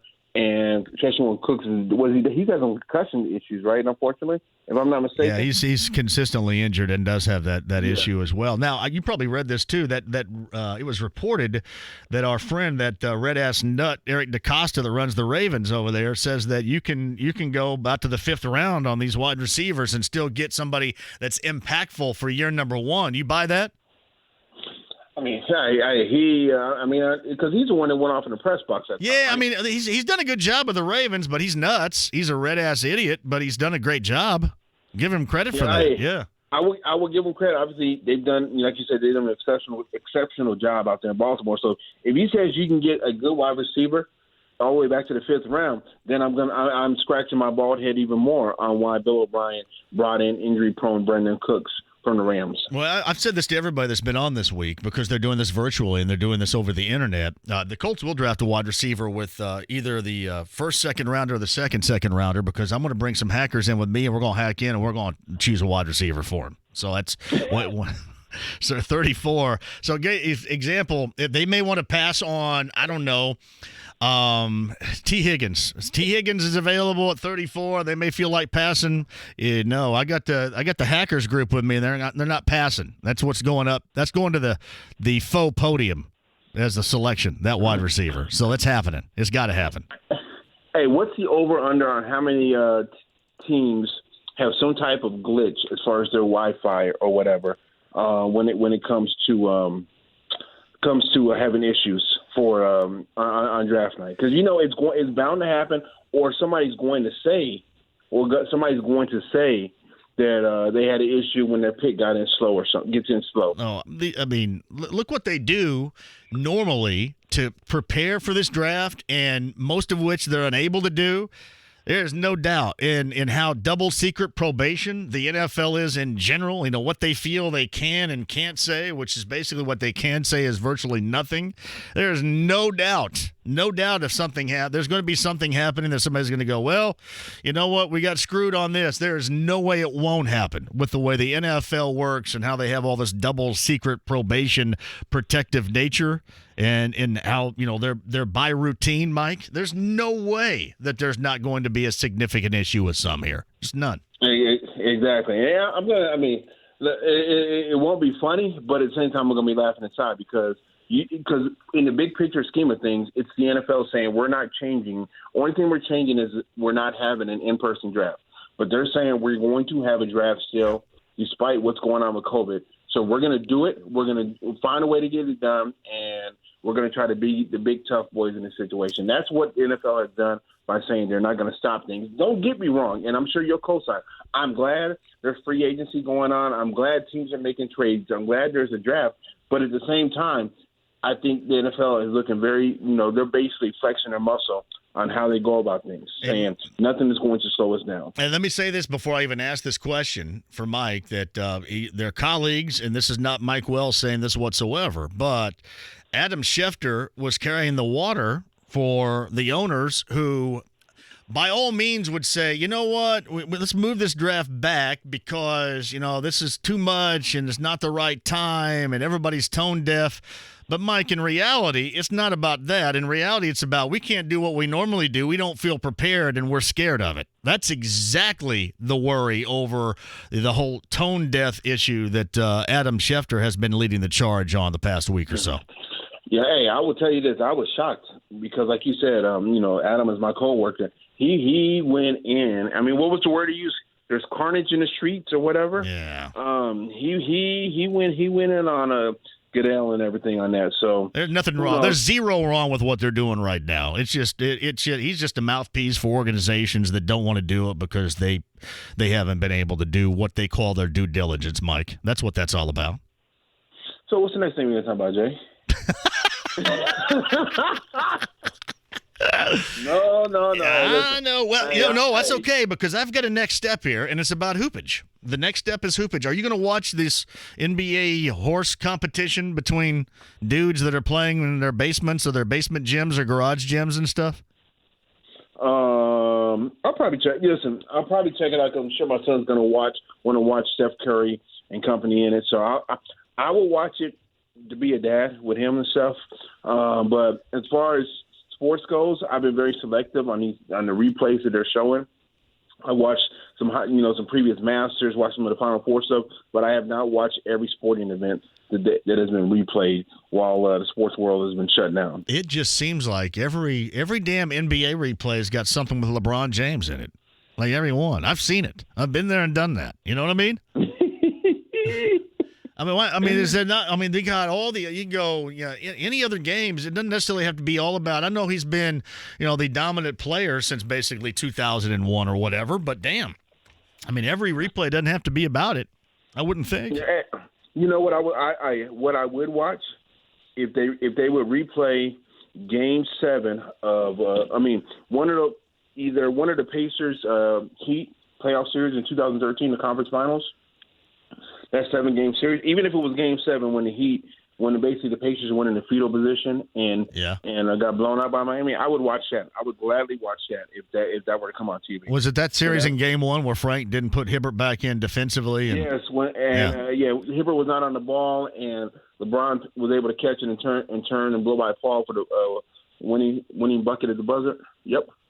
The one thing about Frank, and I like him, I know you liked him a great deal when he was here, but he was so entrenched into his rotations. And, this is what we do. I mean, these guys come in at this time, and these guys go out at this time, and so on and so forth. Remember back in that series with the Raptors where I think it went 7 games, they ended up losing with Paul George and company, and they won that Game 1 in Toronto, beating the Raptors. And Frank was so... Yeah, and Frank was so stubborn with those rotations, and the guys were coming off the bench and lose the lead that was double digits that the starters had, and it was just maddening to watch that. Yeah, no, that was a 7-game series. Paul gave DeRozan so much work in that Game 1. He embarrassed her. I was at that. I was covering that series for ESPN, so I was in Toronto when Paul embarrassed DeRozan there. So, but hey, Frank is definitely in that mind frame, and it's a good thing he's not like that with the Lakers now. It doesn't appear that. It doesn't appear that. No. It was just weird. It was the same old, and you just say, hey, you know what? Go with these guys a little bit longer. This is the postseason, or go with the bench guys, shorter rotations because it's the postseason. And he was pretty stubborn with that. Yeah, no, he was. Hey Jay, unfortunately, I got to run. I got to take this call on my other phone, man. But It's hey, Adam Schefter. It's Adam Schefter saying, "Why'd you go in on me just now? Why'd you do that?" Jay, have a good weekend, brother. You too, buddy. Thanks. Mike Wells of ESPN.com is on the Eddie Moore Automotive Group hotline. That was not Mike Wells going all in on Adam Schefter. You agree with that, though? I think Adam Schefter was siding on those. And is it so much about the tone deafness of doing something during this time, or was it more about just feeling unprepared and doing it the way they're doing it right now? It felt like more of an excuse than anything else. JMV, you never did get to the one-hit wonder that you played for Mike Wells that he sang on the re-entry there. What was it? It was H-Town and Knockin' Boots. Could be rolling tomorrow night. Actually, in the category of songs titled Knockin' Boots, I could have two tomorrow night. I could have H-Town and I could have Candyman. Both would fit. Both would qualify for one-hit wonders. Both knocking boots. I could also have Whoop, There It Is by Tag Team, or Woot, There It Is by 95 South. What are you guys thinking? It's from Jason Ellis. JMV, can you please ban one-hit wonder songs you hear at weddings tomorrow? Songs like the Macarena. Yep. Nope. Cupid Shuffle. No problem. Wobble. Watch Me. Locomotion. Electric Slide. Gangnam Style. They will not be played. None of the following you mentioned, Jason Ellis, will roll tomorrow night. Now, J. Cole says H-Town had at least 3 hits. I'd have to look. And again, this is this is completely by me, right, J. Cole? The only H-Town I know is a one-hit wonder for Knockin' Boots. Now, they may have hit higher inside the top 40 on the R&B chart, but as far as I know, that's the only song they hit inside the top 40 on the pop chart, and that's kind of what I go by. Now, you say they had 3 hits, but they may not be mainline hits. You know what I mean? I know I'm pretty hardcore on that. It's like when Matt Taylor came on a little bit earlier and he was going, well, what about the Hooters and they dance? I said, well, they got Day by Day too. What about all you zombies? That would work too. So I may be a little bit too hardcore on it. But I consider H-Town, like I consider Candyman, both Knockin' Boot songs as one-hit wonders. I would have to see where H-Town got inside the top 40 for myself at some other time. Maybe you can show me, man. Covey, Monroe County writes this. JMV, a question for you. If you have a big green egg, why did you need a gas grill? Do you always have a landline too? We do not have a... You know what? We do have a landline. I'm sorry. It just never rings. We do. We have a landline. Why do we have a landline? Do you guys? Really? You just go by cell phones? We do have a landline. What the hell do we have a landline?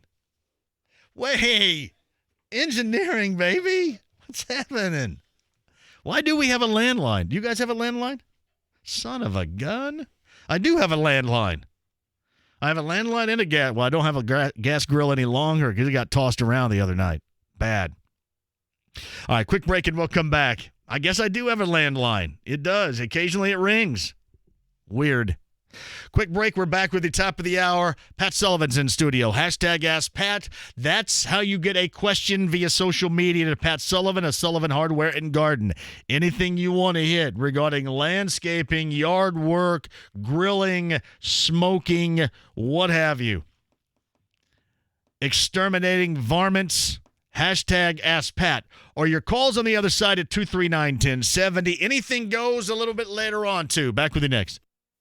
It's the Fan Morning Show with Jeff and Big Joe. There's a McDonald's challenge. 4 double cheeseburgers, 2 12-packs of nuggets, 2 large fries, and 4 Cokes. I've done that when I was on a field trip in elementary school. Next week, Joe is going to hit the McDonald's. That's a joke. I'm going to stock up on Febreze as well because this is going to be a bad situation the rest of the show. The Fan Morning Show with Jeff and Big Joe. Weekday mornings 7 till 10. Only on 93.5 and 107.5 The Fan.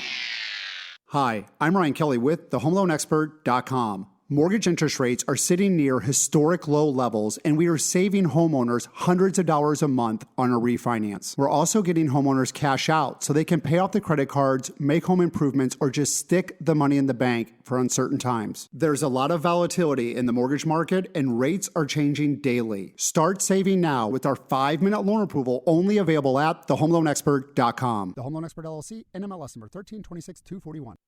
Sports with Dan Dockett. Dr. Barnhart, who's the best baseball player you have ever played against? Mike Trout, and it's not even close. One of the scouting databases we use gives you hot-cold zones, and literally there is only 1 or 2 very small spots on Mike Trout's plan that you can go to, and if you don't, he kills everything else. I feel like he could play linebacker in the NFL. I feel like he could do just about whatever he wants. Dan Dockett, weekdays noon till 3 on 93.5 and 107.5 The Fan. Still waiting for sports to come back, man. It's going to be a while, I think, buddy. K through 12. Nobody's going back to school. And we all knew that was going to take place. For the safety of everybody, that's what's got to happen. Minute by minute, hour by hour, day by day. Shout out to our school kids out there. Adam Schefter went after ESPN saying, I don't think they should have the draft. If you're talking about it, Xavier Rhodes, he is going to really fit. We're talking about it. 93.5 and 107.5 The Fan. The Ride with JMV. This is your brain on drugs. Any questions? 93.5 and 107.5 The Fan. Mike Wells, podcast 1075thefan.com. On level earlier. Indiana Sports Talks tomorrow night. I'll be on there tomorrow night around 11 o'clock to chat with Bob. Matt Taylor, voice of the Colts, a little bit earlier, too.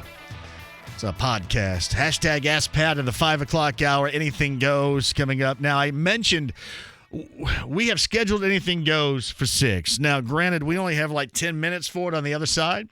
So if you guys want to go ahead and fire off some Anything Goes prior to that or before the 6 o'clock hour, I can try to schedule a little bit more time for it. Normally we have 15-plus minutes, but it is kind of chewed up a little bit. For Anything Goes. You know, Anything Goes is just whatever you call up and decide to fire off on something. Then you call up and fire off on something, and there you go. Those questions for hashtag Ask Pat. Pat Sullivan's going to join us from Sullivan Hardware and Garden coming up at the top of the hour. JMV, this is from Michael. How about Steel Panther? You don't want me anymore. Oh, it's not Steel Panther. Steel Breeze? That would be Steel Breeze. You don't want me anymore would qualify right there. I think Steel Breeze may have had some songs earlier than that. Hey, JMV, landlines still work when the power goes out. I do have a landline. The thing about gas grills, though, I mean, there are times when you just go out and you fire up a gas grill to go quicker. It takes a little while longer with charcoal, but I love it. Don't get me wrong. JMV, what was the name of that song you played for Mike Wells' intro music? I was driving down the road and my hips started involuntarily slow pumping to the music. Knocking Boots by H-Town. For slow pumping hips. JMV, how about OMC? How Bizarre? Yep, that'll work too.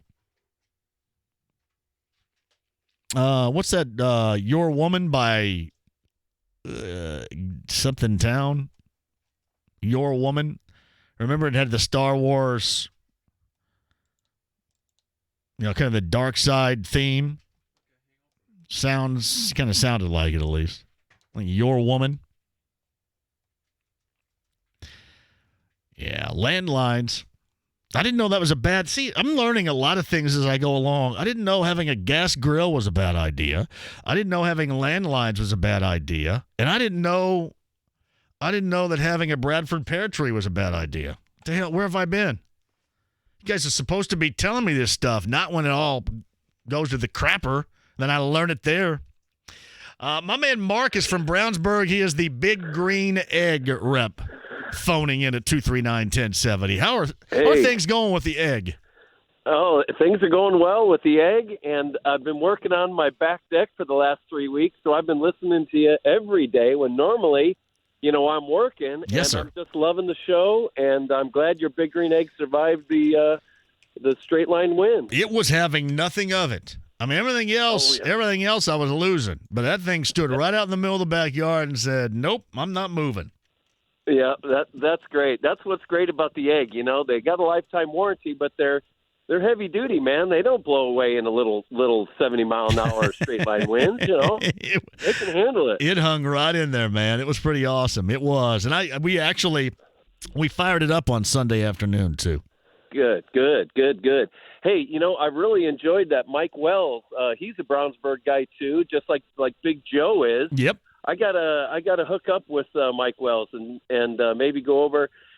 Show him a couple things on the egg because it sounds like he's an egghead too. Yep, I'm with him. Yeah, he loves it. He loves it as much, and we're both trying to graduate to brisket because we both screwed up some brisket in the past.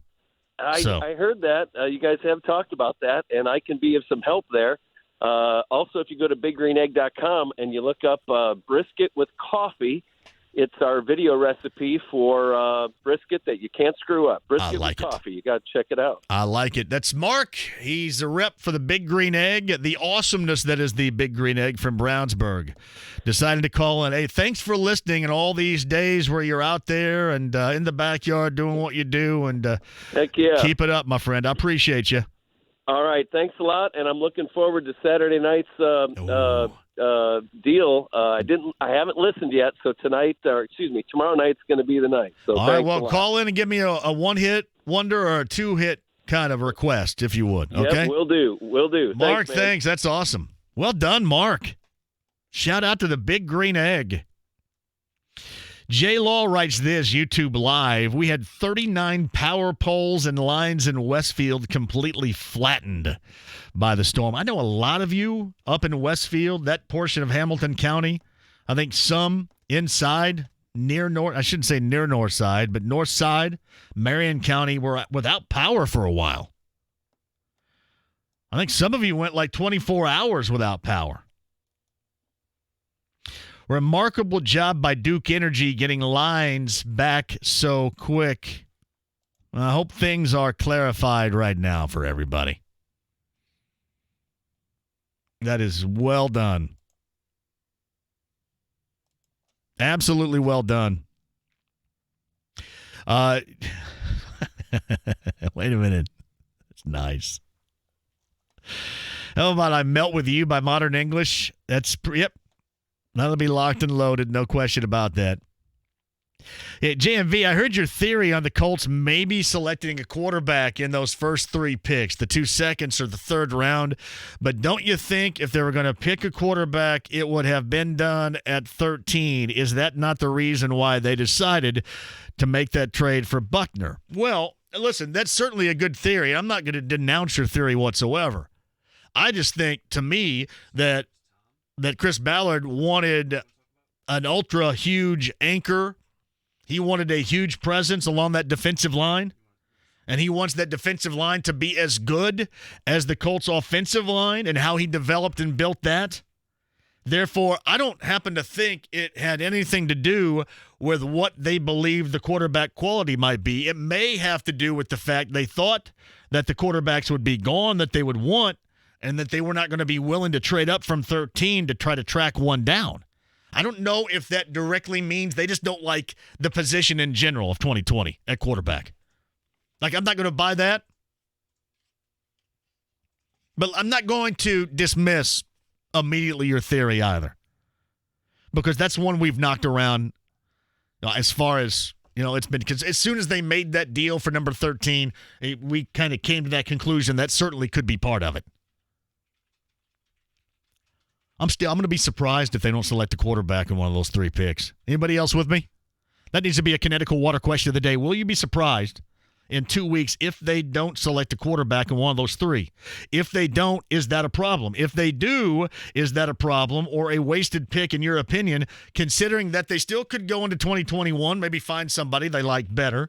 Maybe they do think that Phillip Rivers is going to be a 2-year guy and not just a 1-year guy that he is contractually obligated to right now. John Dishour writes this: Bradford pear trees equal the first thing to go in a storm. We have been, and mine are getting bigger now, and it's a problem. That was the first issue I've had. Gas grill, great for a couple of quick burgers, brats, and grilled pineapple. And that's one of the things. When I don't want to go out there and have to charcoal stuff up, I run out there and I just turn it on, fire it up, and you grill what you just mentioned for the kids, and then you move along. Agreed. This is from Mark. How about the neck? Sharona. Hey, how about Corona and the Rhythm of the Night? Anybody remember that from the 90s? One-hit wonder, like a dance party theme.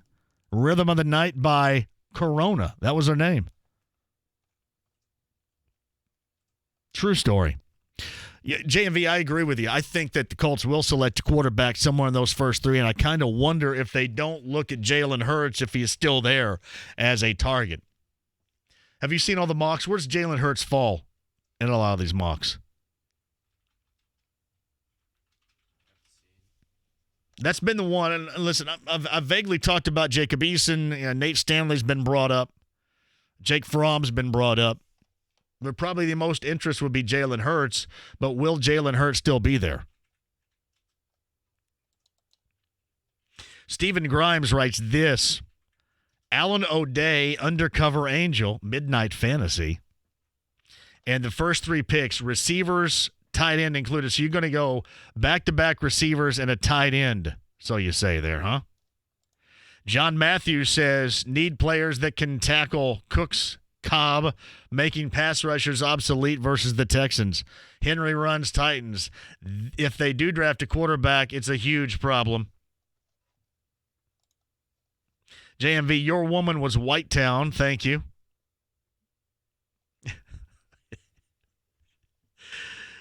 JMV, I do agree with your theory as far as maybe thinking they're going to draft a quarterback in those first three.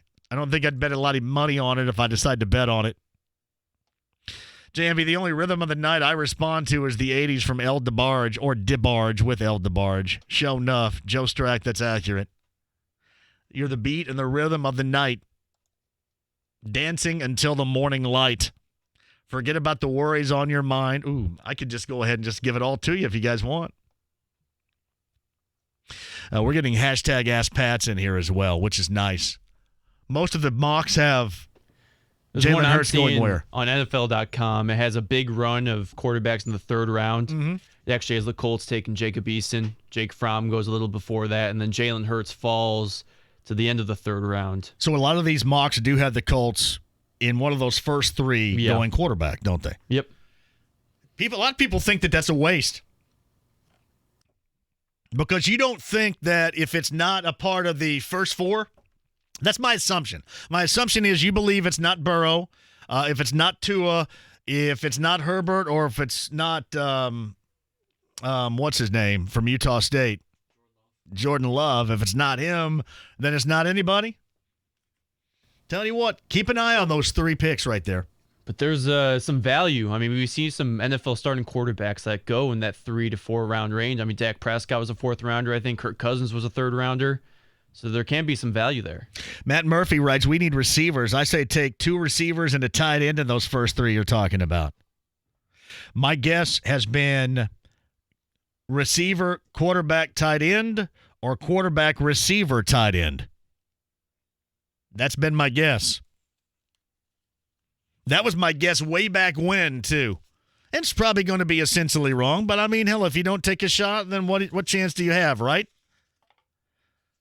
So receiver, quarterback, tight end, or quarterback, receiver, tight end. 34, 44, and 75. And as Kyle mentioned, some of these mocks do have Jacob Eason of Washington going at 75 in the 3rd round. and maybe doubling back and grabbing a wide receiver in round number 4. What's the stats on Colin Johnson out of Texas? JMV, can we just please get the mustache in Indy as in Gardner Minshew? Dude's a badass. For the time being, they're going to sit on him. They may end up, we had Duraco on earlier this week or last week. I can't remember because I don't even know what day it is. But Duraco talked about how they may be secure in where they're going, that they're not going quarterback, and that's going to be their path.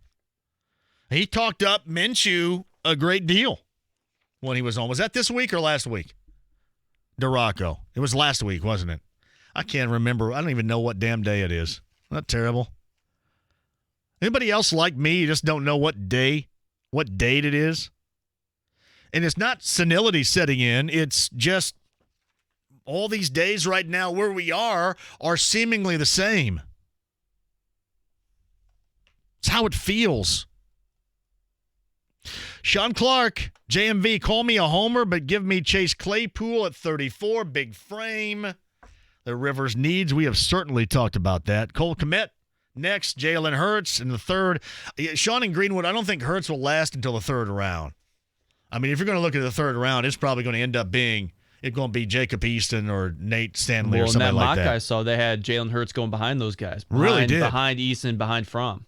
So he might be there. Yeah. Aaron Peterman says, what about LaBouche? Be my lover. LaBouche is a 2-hit wonder. They had 2 dance hits back in the 90s, but LaBouche is a good call. Mark writes this, is there even a chance they forego quarterback until next year? Because I don't think they should draft a quarterback this year. I think there's a good chance they do that, but I think we've been trying to at least debate whether or not that's a great idea.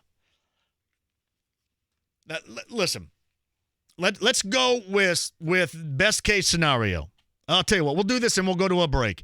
Best case scenario in the minds of the Colts would be what? Would be the 38-year-old guy they're bringing in and they're paying $25 million would set a standard in which they would feel it necessary to bring him back for another year. Like, they're not doing this, hey, 1 year. I mean, they're doing this in hopes that they have found something for the short term. So you might end up being right. I mean, again, in that perfect world, in what their value, what they're looking for, with their $25 million, they would like to have to make a decision on a franchise tag for him the year after this. Because that means he played well, and in turn, that means this team played well. So that's where you start right there. I'll tell you what, we'll take a break, come back, and hit that coming up on the other side. Pat Sullivan, Sullivan Hardware and Gardens in studio coming up at the 5 o'clock hour. Hashtag Ask Pat for all your questions. Anything goes around 6 at 239-1070 on a busy Friday. It's sun-splashed, but it's chilly. 93.5 and 107.5 FM, The Fan. It's the Fan Morning Show with Jeff and Big Joe. Mark Ross, NFL Network insider. Who are some quarterbacks of intrigue that would be after that first round? They'd be looking at someone like a Jalen Hurts. What he's done in college football is really unprecedented. He's the type of person, the type of leader in the quarterback position that you would want to groom, especially in the situation that the Colts have now. The Fan Morning Show with Jeff and Big Joe. Weekday mornings 7 till 10. Only on 93.5 and 107.5 The Fan. Hey, it's John here for Forum Credit Union.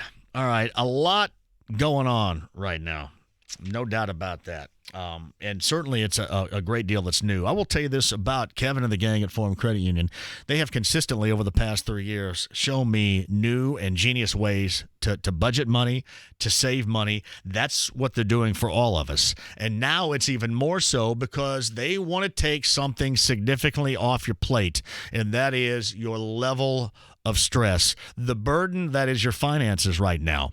So Kevin and the gang want to help you with your present financial situation, no matter what it takes here. Maybe it's just them reworking the finances. Maybe it is borrowing, but they want to help you out. They want to draw you a path Thus, they want to take that pressure of stress off your shoulders. That's how we know our friends at Forum Credit Union. Kevin and the gang today are all the info you need on any financial situation that could help you right now. Let them help you. forumcu.com today. Shut in or just hanging out. Nice thing about Kevin Bowen's podcast and the latest sports news is you can listen anytime, anywhere. 1075thefan.com or your inbox for free. This is Jessica Brown of Nameless Catering. Before my husband Jeremy and I started Nameless Catering, I was an intensive care nurse. Caring for the sick is a tough job for anyone, but right now it's overwhelming. I want to help healthcare workers, and many of you do too. That's why I launched the initiative, Nameless, for the selfless. You place a catering order for hospitals, we cook and deliver on your behalf, and together we make impact. To get involved, please go to namelesscatering.com.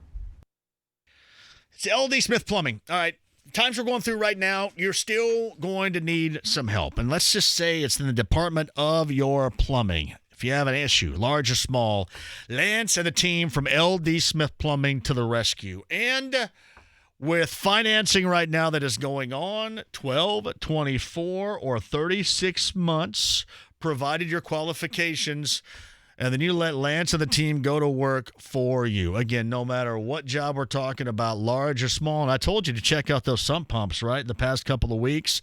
If something's going wrong in that category for you, or if you just want to check up, it's Lance and the team at LD Smith Plumbing. Also, this reminder that they are practicing the CDC recommended guidelines, masks, gloves on their trips, as well as the cleanliness, and they are making sure that all that work for them are tested, are monitored health-wise each and every day, giving you that peace of mind. Along with plumbing greatness, LD Smith Plumbing, 317-284-9526. Large or small jobs and great financing right now at LD Smith Plumbing, 317-284-9526, or online, ldsmithplumbing.com today. Why the predisposition? From the WIBC Newsroom, I'm Chris Davis with your coronavirus update. African Americans are more likely to be affected by coronavirus in Indiana. State Health Commissioner Dr. Chris Box. 18.5% of our cases have been among our African American population, compared with nearly 50% among our white population. Surgeon General Jerome Adams, former health commissioner for Indiana, says blacks are not genetically predisposed to get coronavirus, but are more likely to live in places where they are around others and easily exposed. Only 1 in 5 African Americans and 1 in 6 Hispanics has a job that lets them work from home. Nearly 70% of the ventilators in the state are available, and over 40% of Indiana's ICU beds are available, says Dr. Box. Updates from the State Department of Health will soon be given at noon each day instead of 10 a.m., so you'll be able to get more complete data. You've got another update coming up from the WIBC Newsroom. I'm Chris Davis. Hey, join me on Monday. You know, in the world we live in, we don't know what we're going to be faced with Monday, what's open, what's not going to be open, but we're going to talk about the Colts, we're going to talk about the Pacers, we're going to talk about IU. The Ride with JMV. It takes him a second to get on the stool because he's under 5 feet tall. 93.5 and 107.5 The Fan.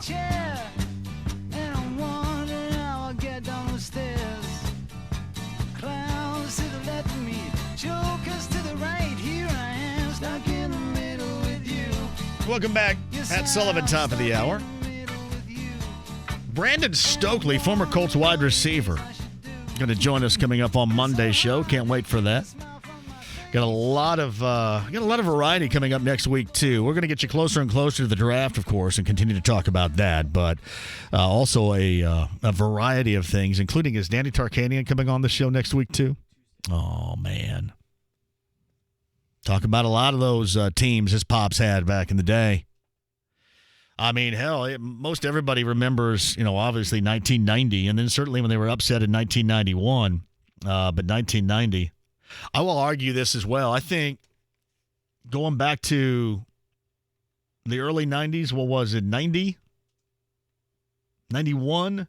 When did they play Loyola Marymount and Bo Kimball in the pose? That was awesome. And the NCAA tournament. Some of the great memories right there. But most people remember, Larry Johnson, Stacey Augmon, Anderson Hunt, Guys like that. The team that IU beat in 87, they had Jarvis Bass-Knight, Armand Gilliam, Freddie Banks. That was a hell of a lot of fun.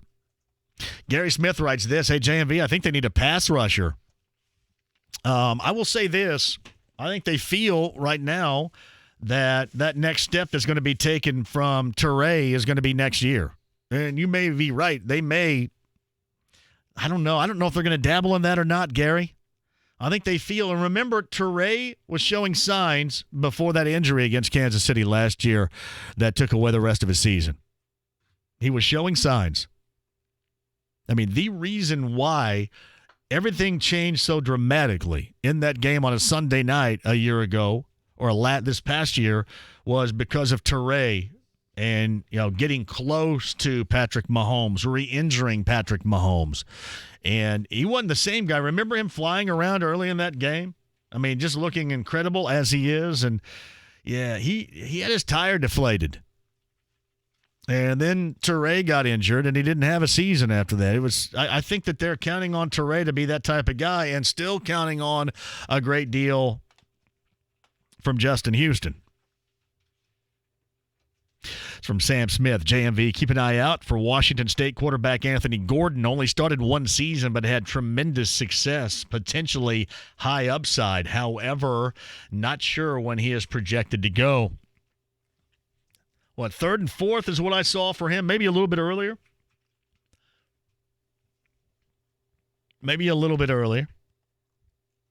That's a name we've knocked around, too. Thank you for that. JMV, Colts should go after wide receiver, quarterback in some order, with one of the wide receivers being Claypool. He gives you a 2-for-1. Now, the problem you have that Chase Claypool had a great combine, and Claypool has kind of risen in a lot of areas, a lot of minds. It's funny. When you look at the wide receivers, off the top of my head, you can help me out here. I know we've ran past these before. Ruggs, Judy, Lamb, Jefferson, Rager,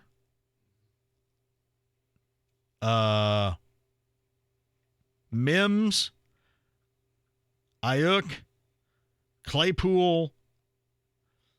I'm going to be missing somebody here. T. Higgins. There's 9 dudes right there. Will those 9 dudes, and maybe somebody that I missed, who did I miss out on here? I think I missed somebody big, didn't I? I got 9 wide receivers off the top of my head right there. Will those 9 be gone by the time the Colts draft to 34? Did I miss anybody there? I don't think I did. Did you say the kid from Colorado? I didn't say Chanel. No. Chanel?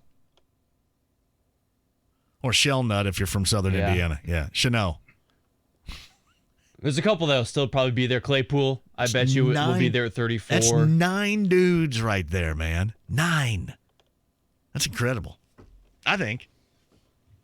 9 guys off the top of my head, and all 9 may be gone by the time the Colts draft at 34. Just maybe. Quick one, we'll come back.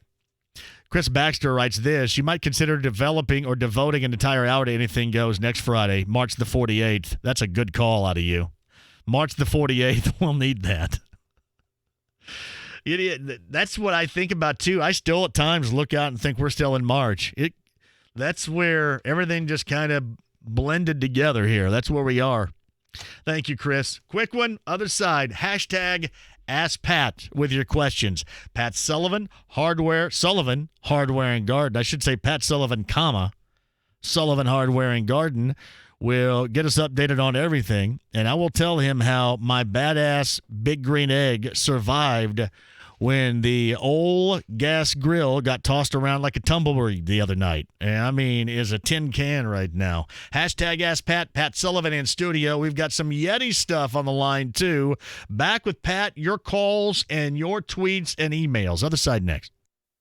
Still waiting for sports to come back, man. It's going to be a while, I think, buddy. K through 12. Nobody's going back to school. And we all knew that was going to take place. For the safety of everybody, that's what's got to happen. Minute by minute, hour by hour, day by day. Shout out to our school kids out there. Adam Schefter went after ESPN saying, I don't think they should have the draft. If you're talking about it, Xavier Rhodes, he is going to really fit. we're talking about it. 93.5 and 107.5 The Fan. This corona culture we're living in is just another example of how life can throw some unexpected challenges at you. This is Dan Dockich. When you're faced with difficult times, it's always comforting to have a professional on your side who actually cares about you as a person. If you or someone you know experiences an accident as a driver, passenger, rider, or pedestrian, keep in mind what my guy Randy Sevenish and Sevenish Law recommends during these challenging financial times. Don't try to negotiate with the insurance company yourself thinking you're saving money. Be wary of discount lawyers. A quick payday may not be best for you. Don't leave money on the table. Call Randy Sevenish at 317-636-7777. Some courts are closed right now, but Randy is still here for you. He's able to meet with you and take the next negotiation steps for resolution. Do not hesitate to take on the insurance giants during these tough times. Call the fierce protectors of the injured, 317-636-7777. It's a no-obligation consultation, 317-636-7777, SevenishLaw.com.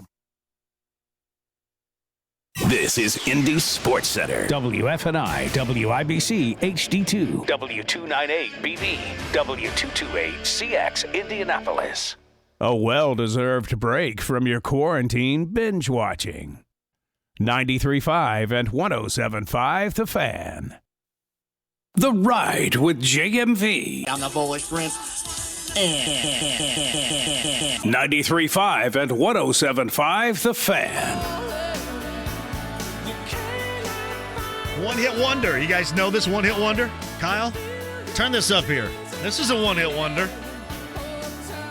3, 2, 1. Kyle.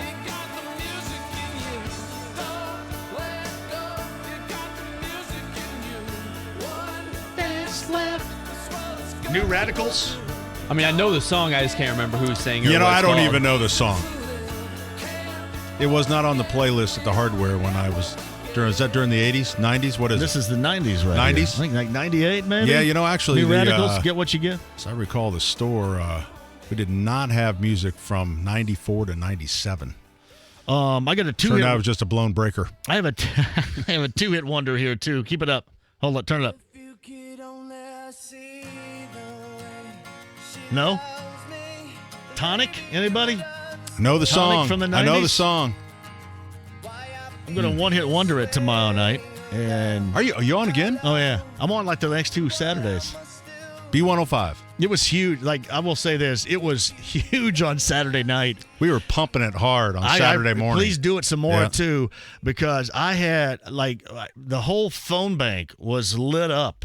And I'm going, and I had Chris Woolridge was in there helping me, and I'm glad because I've never could have done that myself. Did you mention moles or daylight saving time? Of course, always. Well, that's what loaded the lines then. Yeah, moles and Rusty the Mole Man, who I've seen I just tell you, week. If you're in radio and it's a caller-driven show and the lines are a little weak, just mention moles or daylight saving time. People load it up. People will. That's all. Majority of the questions I get as we start every week with you is mole questions. Yeah. How you doing? I heard you survived the big storm, man. And I wanted to mention this because Mark from Big Green Egg called in a little bit earlier from Brownsburg, and we had it bad. We had it too, and I was, and we'll talk about my hot tub situation. I was on top of my hot tub cover because it snapped away and was about ready to be lifted. I spent 20 minutes of this storm out on top of it, and the wind was upwards of 70 mile per hour gusts, like 3 or 4 different times. It lifted me up like a sail. Wait a minute, is this on top of your Royal Spa? Yeah, it's on top of my Royal Spa hot tub. So you would do that to protect your Royal Spa? I was protecting the Royal Spa hot tub. My Royal Spa with the lid sat, I mean, we didn't have the winds you did, but I think we had 50, 60 miles an hour. My Royal Spa just sat there. Well, mine was not going to be compromised. I So was you- not compromised in the Royal Spa hot tub, so I was on top of it because I saw it snap, like all the four little latches on the side snapped, and it just blew up. And I go, nope, not on my watch here, man. And I ran out there and sprawled down. I got pelted with hail. So you left your family. They were in the basement. You left your family In to the go basement. out I and did. protect the Royal Spa. I did, yeah.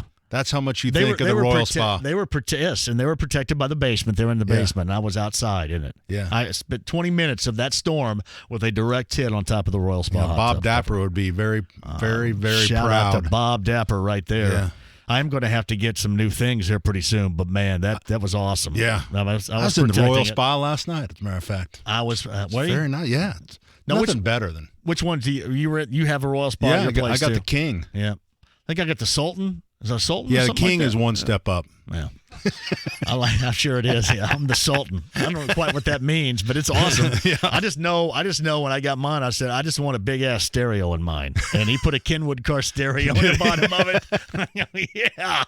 So I get the blue lights, and it's one of those great Kenwood car stereos. Yeah. You get the blue lights coming out of it. It looks fantastic. I mean, it really does. But yeah, and I was talking to Mark about the Big Green Egg. Matter of fact, Mark sent you a bunch of seasoning, Big Green Egg seasoning. Man. We need some more and seasoning. you wanted all the rubs. Savory pecan All or right, pecan, we got that. wherever We've you're got from. The classic steakhouse. We got sweet and smoky.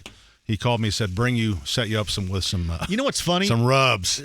He said you needed to rub the meat. I love rubbing my meat up with that. Nashville Hot. Yeah. We've had all these different Nashville Hot items out there because it's been, shall I say, hot over the past year and a half, 2 years. You know, I've never had anything Nashville Hot. What's Nashville Hot? I don't know. I'm not into You know hot. what that means? No. I mean, you don't know what it means compared to Assume Caribbean it just got jerk or something like that? No, I think everybody's just. Did I bring that one? Yeah, I did. I don't know, man. Nashville Hot. And I've always wanted it. I've just never tried. Sweetness and mustard tang. I like it. I like a little tang in it. Nothing wrong with that. No, give it a try. Give it a try. Yeah. Kip 2 says the new Wait a minute. radicals. Mark says gentle heat. So Nashville Hot's gentle. Gentle heat. It's great for the wings. See, Buffalo, I know. Yeah. Anything Buffalo is so yesterday. Caribbean It's all jerk. about Nashville. Nashville's hot. Nashville Hot. Nashville's hot. Kip 2 writes this: the New Radicals' entire album was fantastic. Dude quit after one album. Mike dropped his career. He did. I mean, he called people out back in the day. He called out Britney Spears and Fred Durst. I remember having a conversation. We went to lunch with Fred Durst of Limp Bizkit about 5 years ago at Weber Grill. Oh, really? Yeah, me and Tony Donahue and Fred Durst had dinner at Weber Grill together, and he talked about that a little bit too. That's so it was pretty funny. Hey, how are things going at Sullivan Hardware? Things are. I feel like when you said you didn't know what day it was, because every day it's just crazy. You know, we're just trying to keep the doors open. We're doing a ton of deliveries, ton of curb service stuff. But it's just crazy. I mean, it absolutely. I mean, I never want to experience this again. Quite honestly. Yeah. What is it with the liquor stores? Did they have to start doing curb service? Yeah, I think they were closed, and that was their lone alternative. No, they were open. Was it not? They were open. No. I think that they weren't going to allow people, right? I guess, but you know what? They weren't going to become essential for people being in. Therefore, they could provide a carry-out service. Yeah. Right. Well, now they're creating. They're creating a traffic jam. I haven't followed it enough to know with liquor stores in mind, but it has to be a huge pain, right? You know, once we're all done with this, they're going to have to rethink this whole thing, because the mega stores, you can't choose winners and losers. And really, it's about reducing the number of people in stores and sticking with so many people per 1,000 square foot. And why can't That's you do the metric. same? Why can't everybody do the same as what, for example, Walmart is doing, the mega store is doing right now? Walmart was They're just leading the counting way, people. and they decided to do 5 people per 1,000 square foot. This is what we should have been pushing, not choosing winners and losers and furniture stores have to close, liquors, it's just, you want to reduce the amount of people in stores. That's what we want to do. I would assume everybody would be on the same page with that too. If it were I think offered. they're picking winners and losers. No, I mean everybody. The business owners of these places would be on the same page, whereas the government officials aren't. Well, right? It's the first pandemic in a while. See, I don't work downstairs, so I never have to pay attention to any of this crap. You know what I mean? Yeah, And I know you have to kind of stay on top. I know, of it a but you know little what? bit, And I will say everybody's trying to keep us safe. So that's the. There's no doubt. I mean, that's job one in everybody's mind. And it changes every day. Is to keep everybody safe. Anyway, the Big Green Egg, right? The Big Green Egg. Tell us about Mark Gold. And when the Big Green Egg set out in the middle of all of this ridiculous weather on Wednesday, did not move an inch. It was on wheels out there. It's on wheels. Were you locked down? On a little concrete thing. Yeah. And no, it wasn't locked down. It was just sitting there. It didn't move. It was like Lieutenant Dan on Forrest Gump on the boat in the hurricane. It didn't move. It was like shouting, "Hey, I'm not moving." And my gas grill went bounding, up our yard. Did it go down the tin can? Did it go off the deck? I mean, it went. Oh yeah. It lifted. It probably traveled 20 feet. Oh my goodness. 20 feet, and it lost wheels. And I didn't have the propane tank hooked up to it, so it stayed. Yeah. But it blew. I mean, it blew up the yard, and it was toast. And the egg just sat there. Just sat there and said, "Nope, you're not moving me, buddy. It's not happening." It's hilarious. It is. Just another reason why the Big Green Egg is awesome. But I will say this. Somebody had asked me a little bit earlier, and this is a hashtag Ask Pat question. All right, you got the Big Green Egg. Why do you need a gas grill? Or one. You got to have one. Yeah. Well, one, it was my mother-in-law's gift. It was an anniversary gift. And that part stinks. Yeah. But it's quick. Like, I love the Big Green Egg, but you do have to allot some time for the Green Egg, no matter what you do. With the gas grill, you kind of just run out there. And I will get the eggheads will argue that point with me, but I always want to have a gas grill because we said, if I want to throw a couple brats on or something like that, and I don't feel like starting the egg, but I tell you what, the guys that are really, really eggheads, that's it. It's the egg. And I get it. Because you're doing with the lump charcoal and what. I mean, you get a lot of stuff that you don't get out of just your normal gas grill out of it. I get it. But, I know, but I got to have a gas grill. The quickness of the family if it's just a hot dog and hamburger situation. Yeah. What if you're trying to move your family out? Yeah. What if they're hanging around the house too long? And you don't want them to experience the whole Big Green Egg. They'll never leave. No. This way you can throw it on the gas grill, get the burgers, brats, serve dinner, and get them the hell out of there. Yep. All right, hashtag Ask Pat for Pat Sullivan, who is in studio with us right now. I have a question here. Due to the weather turning cold next week, should I hold off on applying the crabgrass pre-emergent? No. Thank you. That's Dale Tharp with the question. You know what? You certainly, you could put it down the 15th. But you can also wait probably the way the temperatures have been, probably you'd have until the end of the month. I will tell you the number one problem that we will see right now that happens every year. Remember the crabgrass control, whether it's Scott's, Jonathan Green's, always in a blue bag. I don't know why. It's blue bag. The weed and feed, which kills the dandelions, always in the yellow bag. People right now want to start buying that yellow bag because they see weeds. And if you do that right now, you're way too early. Put the crabgrass control down, spray the weeds with a liquid weed killer. Thank me in June. That opens up the gates here, either in social media, hashtag Ask Pat with your questions, on Twitter especially, email at jmv@1070thefan.com, or if anybody has any questions you want to call up at 239-1070. Pat Sullivan is in studio to answer any of your yard work, lawn care, landscaping, smoking, grilling, any of your outdoor, around your house ideas. Pat Sullivan at 239-1070. Let's go back to Twitter. Hashtag Ask Pat. By the way, we're giving away a couple of Yeti cups. Yeah, you know what? Those are today, which are awesome. Those are Yeti. They're called pint glasses. Okay. So no top. It's just like an insulated pint glass. Really nice thing. I love anything Yeti. We found this out. It just goes really quick here. Hashtag Ask Pat. The strip of grass by my mailbox has large patches of crabgrass. Am I better off digging it all up or starting from the soil, or is there a better option? All right. So Ricky Faulkner. It's not crabgrass because crabgrass hasn't germinated. So maybe you're referring to crabgrass last year. More than likely, you have some sort of clump fescue.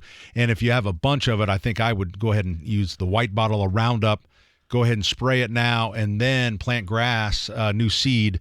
You can plant within 7 days once it clears out of there. Yeah, and When does crabgrass begin? It'll start usually after 7 days of 70-degree weather or so. So usually it starts germinating in early May here. Germinating is germinating, what you said as there. we say. Germinating works. In the biz. By the biz, I mean the industry. Yeah. Germinating begins right around there. Yep. So what is the job one in your yard right now? Right now would be deciding whether you want to plant grass seed.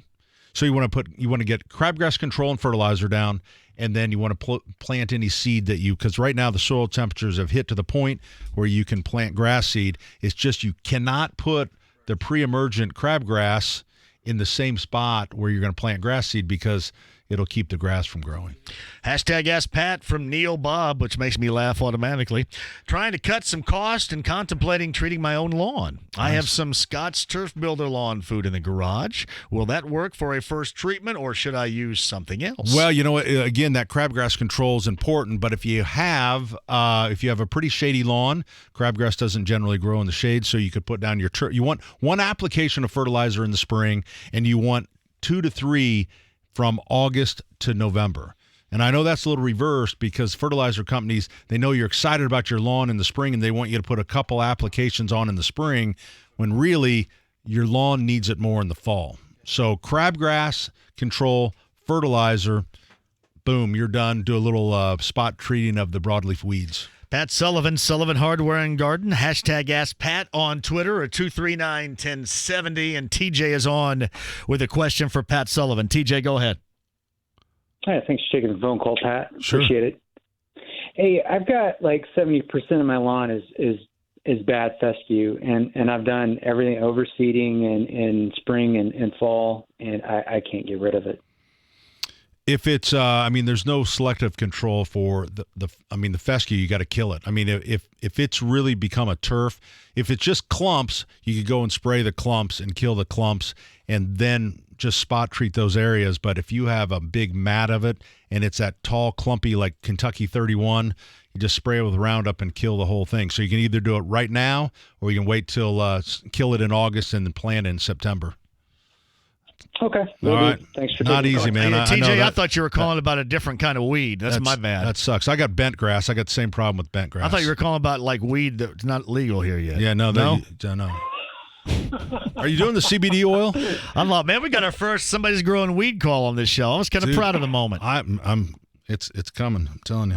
It is CBD oil. Right now, I'm getting it in quarts. TJ, thanks for the call. Have a great weekend. Stay safe. I mean, you're going to have to legalize weed to help everybody out of this financial hole we're digging right now, aren't you? Yeah, is this going to hasten the process of legalizing weed here? Well, somebody said that. You know, it's like, are we really going to let our neighbors? We're going to let Michigan and Ohio and Illinois get that tax revenue? Yeah, I don't think so. Yeah, there's no way. I mean, we just got Sunday alcohol sales here last week. Well, we were sitting pretty fat with our $2 billion surplus. If we eat into that. I mean, finally we get table games. You know, for how long did the gambling boat in Evansville, used to be Casino Astor, have to float out 5 feet to justify it? I get so tired of people telling me how to live my life. We got way too many people with lumps of coal up their butts to have that happen around here. So I think, but who am I, right? Yeah. Hashtag Ask Pat from Bobby Clark. Where do I place the mouse traps to catch voiles? Not Jim Voiles, the lawyer, but the things that are under the soil.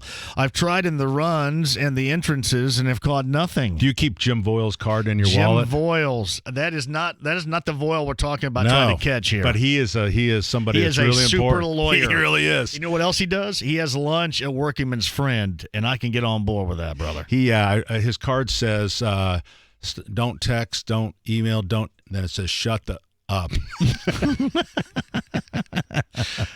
You know what? Little mouse trap with a little bit of you could put a little bacon grease on it, or pretty much anything. But I would put them right in the edge. You'll see like a strip where they've eaten through the grass, and just find a nice little spot. I would probably cover it because you'll get birds and you can get domestic animals. So you just put put a cardboard box on, a little wooden box, a little milk crate over the top of it.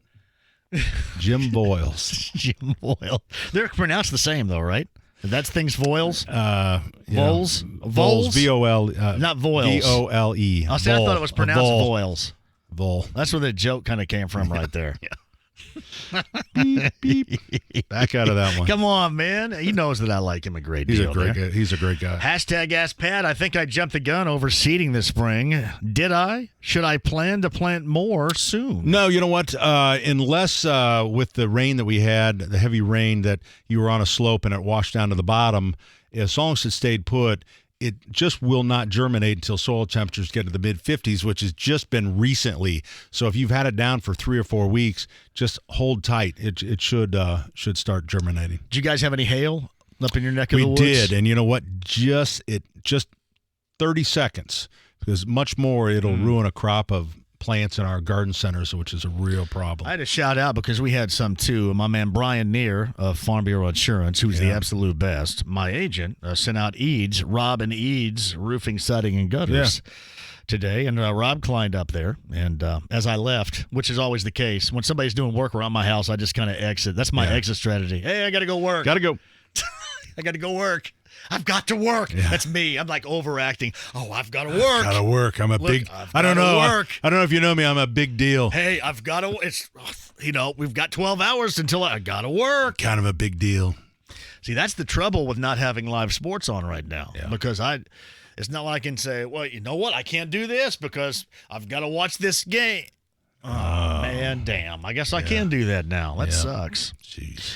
All right, what else you guys talking about in this early springtime going on right now at Sullivan Hardware? A lot of fertilizer, a lot of soil food, doing that. So that's what's going out on the curbside, along with a lot of mulch. Everybody's doing mulch, which is great. It's like is it a triple ground? You know what? You ever use the dyed mulch, or you just get the big pile? Well, my neighbor Jeff Watson gets a big pile of something, and I just go get the bits and pieces that have left. Yeah.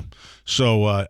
I really prefer a dyed mulch because it's a bummer to put down mulch. Yeah. And then, by mid-June, it's all kind of gray looking. So you get a vegetable dyed. It's not harmful, and it will last for a couple seasons. Oh, it lasts 2 seasons. It does. You probably have to top dress it second year, but you don't have to replace it. That's not bad at all right there. That's a hell of an idea. Yeah. Yeah. Here's something else that I brought up, and a lot of people are asking me about this. So the tree, I had a tree that went halfway down in my yard. Not halfway down, but half the tree was knocked over by the wind. It's a Bradford pear. Yeah, Bradford, yeah. So, I guess I'm late to the party on this here. So I have a landline where nobody else does. I was made fun about that today. I still have a landline. Do you really? And I have 4 Bradford pear trees in my front yard. Okay, great. And then everybody's saying, you need to go grab a chainsaw and cut them all down. Yeah. Well, here's the deal. There's the Bradford pear, which was planted like crazy. It's the most beautiful tree, shaped beautiful. But the problem is, once the branching habit of it is such that eventually it self-destructs at about year 15 to 20. Well, that's where we are right now. On the flip side, it turns out that Calorie pears in particular, Bradfords and some of the others, turned out they didn't exactly stay where they're supposed to, and they really has become a nuisance in our wildlife and like areas. Keystone at the Crossing, they've invaded. They're everywhere, and so what they really do is damage some of the natural plants. That they just muscle things out, so they are not well thought of in the industry. I got 3.5 now. I've had 4. I have 3.5 in my front yard. Yeah. So I just need to take a chainsaw to them? No. Just hold on to them and let them go. Well, I knew the shortcomings. I know sometimes they kind of smell a little skanky, if you know what I mean. They get a weird smell. It's kind of a hot... I call it a skanky smell. Kind of a hot summer night smell. You know what I'm saying? It's like, I think I've worn my underwear for like a month and a half. Yeah, that's like it. That smell. So I would just leave them, and then eventually you are in that period where they'll just start coming down. So pieces of them will just fall off, and then that's when you chainsaw them. But I don't know. I wouldn't take them down just to take them down. And it was also because this happened in a storm that they are like a fan or a sail, whereas... once they get pushed too far, then they're just going to snap, right? Yeah. Bradford pear tree. Bradford pears, yep. Yeah, if you really wanted to try to save them, what you would do is you would get in and prune the inside and take some of the heavier branches out to take some of the weight and stress off of that joint. All right. Hashtag Ask Pat from Dell Phillips. Dell Phillips, Please Michaelis. ask Pat if he will go in a crawl space inspection with me the next week and broadcast it live. You know what? I wouldn't mind Dell doing is that. synonymous with greatness. Yeah, in he is. Crawl space inspections. If you have trouble sleeping at night, follow Dell Phillips on Facebook because he takes you into places that you never want to go. Yeah. And it's just kind of relaxing. But here's the thing. There's so many people right now living in their crawl spaces because of the virus and trying to, it's kind of like bunker down. So Dell has been a busy man conditioning crawl spaces, putting in flat screens, beanbag chairs. It can be pretty nice. I'm glad that he decided to ask that question, though, because my wife seems to think that our crawl space has something dead in it. She says she goes to the basement and smells something dead. I go down there, I don't smell anything different, but she says she does. Well, Could you I know have that something dead in my crawl space? I would say whatever your wife says is absolutely what happened. Yeah. So, are you missing a pet? No. Okay. Yeah. That's what I mean. Yeah. I mean, here's the thing about a crawl space. We like to not think about it, but really you should have somebody go in there and do a 19-point inspection. Actually, I don't know how many points it is, but somebody needs to look around, make sure that there's not raccoons playing poker. I thought she was just trying to make a joke about me being John Wayne Gacy or something like that, man. Jeez. Yeah, you never know. Yeah, the crawl space thing. Yeah, so it's a good idea because what happens in a crawl space doesn't stay there. If it's moisture, it goes throughout the house. Yeah. So hashtag Ask Pat from Russ. Am I looking at bent grass here?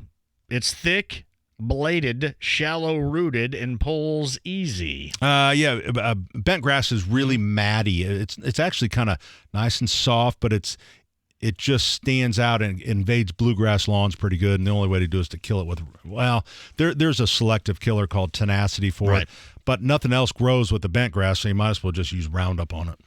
Man, these are all great questions right here. This is a really good week for questions. Good Friday. Nobody's for you. doing Good Friday. Good for Friday. You. Thank you. It is. Happy Good Friday. Yeah, right back Happy at you. Easter. Happy Passover. This is going to be a lot different of a Good Friday and an Easter weekend than what we're used to. Yeah, it is kind of weird. Did you normally get together with the fam? No, not really. I mean, so we'd probably be going somewhere on Sunday, but I'm trying to. I call my mom twice a day, make sure everything's okay. I call my wife's mom, make sure everything's okay. But we haven't been down there, so it's going to be weird. It's going to be weird. It sucks, but I just can't. I'm still pretty active.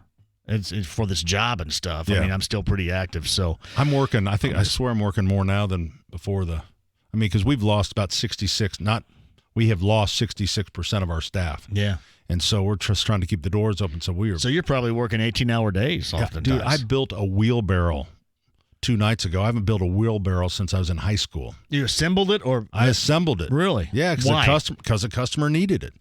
They wanted a wheelbarrow. And normally we get one of those kids, one of the kids from North Central, Chittard Cathedral, puts those babies together for me, but they are not around right now. And you did it. Nice work. Yep. Poured a beer from Sully's Grill. Yes. After work and just put together a wheelbarrow. It's actually kind of nice. Well, tell the folks about Sullivan Hardware and Garden, and then tell folks about the radio show coming up tomorrow morning. Yeah. So we are open. Our Allisonville Home and Garden is just open on the outside. The inside of the store is closed. The other stores have a hardware component, so they are open 9 to 6 daily, 9 to 5, although we're closed Easter Sunday. And so, we're doing a lot of curbside. You can go to sullivanhardware.com, place orders. So if we will serve you however you feel the most comfortable. That's important. Tomorrow, I've had this little radio gig, 25 years. That's well done. Bob Lovell Lovell's just a little ahead of me. Not much, but I think I can outlast him. So that's tomorrow morning on our sister station. He's all I talked to him earlier today. He's all crotchety down in Franklin. Is he? I think. Yeah, I think the being in, not being out, it's kind of getting to him. Well, here's what we're doing on our show. We're on 93.1, 9 to 1 in the 12 o'clock hour. This is what's going on until this thing's over. We're asking everyone to get dressed. All right, just to get dressed and put on your shoes. Yeah. And so I think it's just a good way to get, to motivate people. Like the first 3 hours, you just lay around like you do all week in your PJs. And then hour 4, we get you dressed. All right? And this is me getting dressed right here. I know, that's the problem. This is how I dress. This is how the entire city is. But I will tell you this. I make the bed. I'm shaving and showering. I went a long time without shaving, but now I'm shaving and doing you're working everything. now. Yeah, You're working. So I'm just trying to hang with it a little bit. True or false? You're working harder now than you normally work this time of year. I will say this: it is much more of a challenge to try to come up with content now. That's what I'm saying. Been. You're working harder now than. And my whole point about how I've handled this throughout, and Kyle can attest to it, is I want to keep this as normal as possible. Whereas, some would say, hey, you're really good at doing, pop culture. You're really good at talking about other stuff. I want to know that what people are going to get when they turn on here is going to be as normal as possible in a world in which there is no normalcy That's going on what right we're now. trying to do. That's what we're trying to do. And people just they want to be entertained. They want to learn a little something. So we're trying to do the exact same thing. That's it. And, we still have enough NFL and Colts stuff going on to bridge a gap. But dude, you're working hard. It would be like me doing my radio show if moles weren't an issue. I don't know how I would fill the time. You can't talk about moles or grass, all right? So that's not going on. We don't have any live action stuff going on. But no, I think that people, to me, really grasp on wanting something that is normal to them in a world that is absolutely not. It's just an unknown world right now. That's what we try to provide. So tomorrow morning, 9 to 1, 93.1, and then tomorrow night on B105. B105.7, 6 until 10, one-hit wonders and two-hitters as well. Is this an all 80s, request? 90s, yeah. And see, that's going to be the challenge. Last week was huge. It was huge. It was huge on Twitter and social media, and I want it to be as big as last week. So the challenge is going to be to get people to remember their two-hit songs, and for me not to stay on the request line with them saying, well, this is why that's not a one-hit wonder. You know what I mean? And I'm going to end up coming across sounding like the grammar police on Twitter or something. I don't want to do that. What do you suggest people do? Google it before they call? No, I want people just to call in. Feel free. I'll put it on. Put it on. Like last week, this dude called in. And it was awesome. He was motivated to call. He goes, "Hey, JMV, man, I love listening." And I want to play. How about a little Lionel Richie? Can you play a little Lionel Richie and something from Can't Slow Down? How about Say You, Say Me? And I go, hold on a minute. If I reserve the right, if your request sucks, I'll take it, but I reserve the right to play something else. So I went with the Commodores and Lady You Bring Me Up When I'm Down. Yeah. So I said, as long as you're okay with it, I'm still giving you Lionel Richie, but I'm giving you a less suckier Lionel Richie here. And I'm giving you Lady You Bring Me Up When I'm Down from the Commodores. So I reserve that right. You know what? No, I get it, because it's the exact same thing on curb service. Mm-hmm. Some people order cow manure, and we're giving them chicken stuff. Here's a little chicken crap for you. It's just what we have. One final hashtag Ask Pat from Jeff Hansen. My backyard gets tons of sun and always takes forever to green up at the start of spring. There's a lot of brown thatch type of areas. I took a metal rake to my front yard to get it all up, which helped, but my backyard is big. Any other solutions? Well, you know what? If it's not greened up by now, you either have a lot of nimblewill in it, or you may have some zoysia grass. But if it's regular turf and you have a lot of thatch, if you have more than a half inch of thatch, you need to get rid of it. But the best way to control that is by core aerification in the fall. All right, and hashtag Ask Pat. Shout out to Pat. Thanks for keeping the Cicero store operational. Oh, absolutely. Why not? That's just what he does. That's where he works. If something happens here in the city, that's where I'm heading. Cicero. The Russians will never find it on a map. They won't. Tomorrow morning, 93 WIBC. You got it, man. All right. If you need me to call in or something, I will say. Hey, we're promoting you. So I think I may chainsaw some of that tree tomorrow. How about if I call you while I'm chainsawing? Okay. Give us the sounds and smells of the Bradford. Well, see, I've been doing that on drop-off line. It's been driveway, and then it's been a lawnmower. And this week it was weed whacking sports, because I was weed whacking and I shut it off and stopped for a minute and did some sports. So, yeah. Weed Whacker Sports. Weed Whacker. It's Pat Sullivan, Sullivan Hardware Thanks, and John. Garden. Hashtag Ask Pat every Friday right here. Thanks, buddy. Pat Sullivan in studio. Quick break. Back with your calls and anything goes at the top of the hour. 239-1070. Back with you next.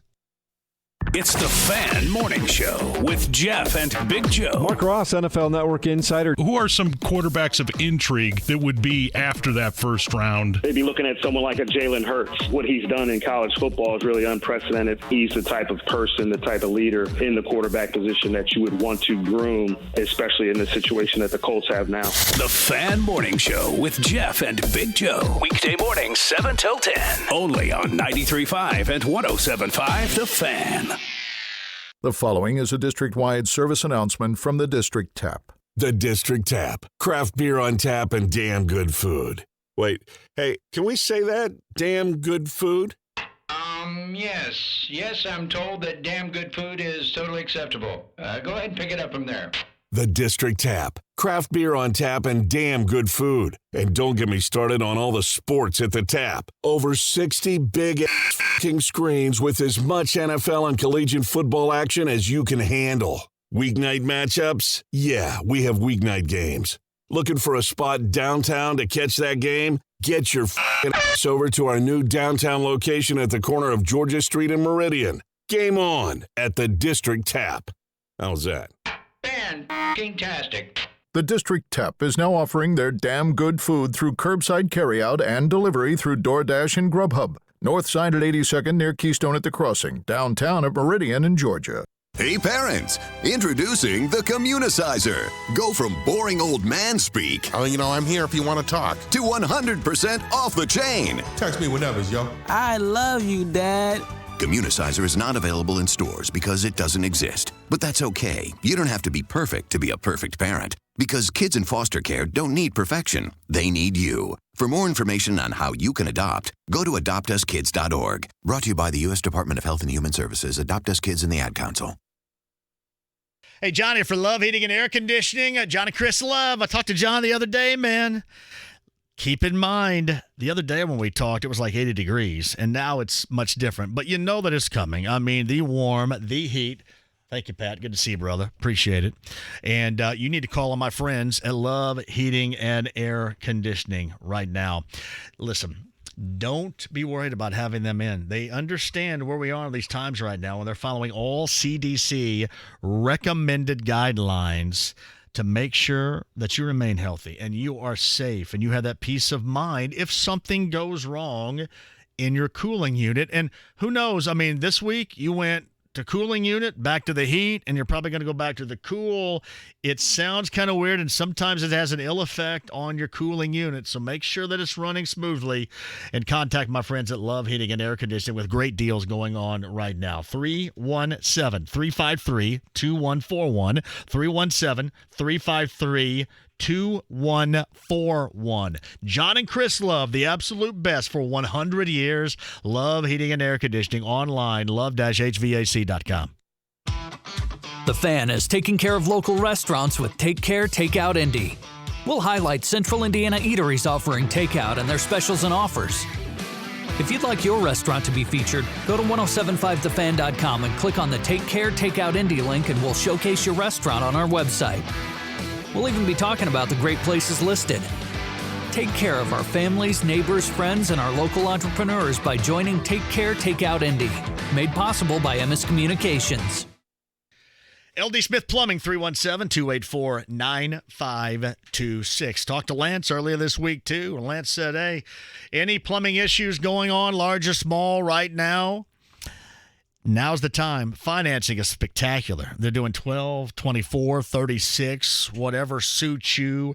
As long as everybody is qualified, they'll do it via qualifications. But they have so many ways to help you save right now if you need the absolute best and quality performance done in your plumbing.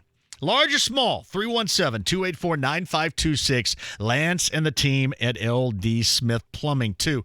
Hey, after the other night, I've heard a lot of horror stories, about the sump pump situations going down. Make sure yours is doing what it should right now and has the proper battery backup. It's LD Smith Plumbing to the rescue, and they're following CDC recommended guidelines. We're talking masks. We're talking gloves. cleanliness, and monitoring their employees' health on a daily basis. For your peace of mind, that's LD Smith Plumbing, 317-284-9526 or online, ldsmithplumbing.com right now. Sports with Dan Dockich. Tim Kirchin, nice enough to join us. The skill required to play baseball. You can't just not play for 3 months and then come out and be able to hit 95 miles an hour. Baseball, I think, is even more difficult than basketball and football to ready itself for because of the inherent injury issues, especially with pitchers and the violent arm motion that you just can't pull out every 3 months. Dan Dockich, weekdays noon till 3 on 93.5 and 107.5 The Fan. The Ride with JMV. Oh, wait just a minute. Didn't anybody knock anymore? 93.5 and 107.5 The Fan. Thanks to Pat Sullivan, hashtag Ask Pat. Always fantastic on a Friday. JMV at 1070thefan.com. This one-hit wonders. Harvey Danger, by the way. The Colts need to draft Juwan Jennings, wide receiver, Tennessee, with their second-round selection. And the second round, the first pick, third round, he's a beast. One of those 3 picks. Where's Juwan Jennings? I haven't even seen him in like a top 12. Yeah, I think you could wait a little bit and get him. Yeah, I would agree. By the way, Bradford pear trees suck. The little pears that they produce each year fall on the grass or on the driveway and the vehicles, and they're like stepping in dog crap. Plus, the birds eat them and then crap all over your cars. Man, you guys, listen, you guys failing to tell me it's been 15 plus years since I planted Bradford pear trees and not a damn word until now about it. Come on. I trust you guys more than that. I mean, you know, I don't have the smarts real good. I mean, I got to trust your involvement and your genius out there and to wait. I mean, hell, I still have a landline, for God's sake. Now you're telling me about the Bradford pear trees? Come on. Ron's talking Colts at 239-1070. Ron, hello. Hey, I can't believe I'm listening to your sports show and I'm hearing Pat Sullivan on there. Pat Sullivan is awesome. You know what? You know how much more smart that makes? I mean, normally there's not a lot of brain power going on here, and then Pat shows up and we take it to the next level. I'm down in Owen County, so yes. I know you pretty well. Shout out to Spencer. Are you in Spencer or Gosport? I'm near Gosport. Shout out to Gosport. Okay, here's what we're doing. I ain't worried about Jennings in the second round. Mm-hmm. I hear there's a guy down in Dallas that they don't want to sign that would fit perfect with Phillip Rivers. And I think, why don't we get Chris to say, hey. Are you talking about Amari Cooper? Amari Cooper's already signed, yeah. I don't mean Cooper. You know who I mean. He used to be a wide receiver, but he's still got all the things we need. And he would fit perfect on the other side of T.Y. Des Bryant. No, Des Bryant. Yes. Des Bryant is working out. Yes. You're the first person. Shout out to Owen County, Gosport, Indiana, for bringing up Des Bryant. You tell Jimmy Irsay, if he's listening to us, Jimmy, talk to Chris. Go get this guy. Dallas acts like they treat him like a step guy. Yeah, I mean, he's not signed with anybody. He's not theirs any longer, but I think he's letting everybody know that he is still working out and hoping to latch on someplace. He would be perfect. I think he would fit with us, with Phillip Rivers. We're going for it on 1 year. Let's give it a try. I mean, I know we can pick up some guys. I know we're looking for wide receivers, but why not? I mean, Des, I think he would be perfect. You said he's the same age as T.Y. Hilton. He is. Is he really? When's the last time? He's 31. Okay. When's the last time that he played in the NFL? What was his last season? Do we know? It's been a while. Yeah. I can't remember when he let's see. He last played. Did he play in a Saints uniform in 2018, or was he just signed and then let go? I don't know if he ever played a game. Was that where he just practiced? I don't know. Yeah. But I think, I don't think he's a disruptor in the clubhouse. I don't think he's got a little bit of an ego, but my gosh, Phillip Rivers, he's a veteran. Des Bryant's a veteran. Why not? I mean, he would seem like the perfect guy. Because Jerry Jones acts like he doesn't care about him. And it's like... Yeah, well, he doesn't because he's not on the team anymore. Yeah. Exactly. Yeah. Exactly.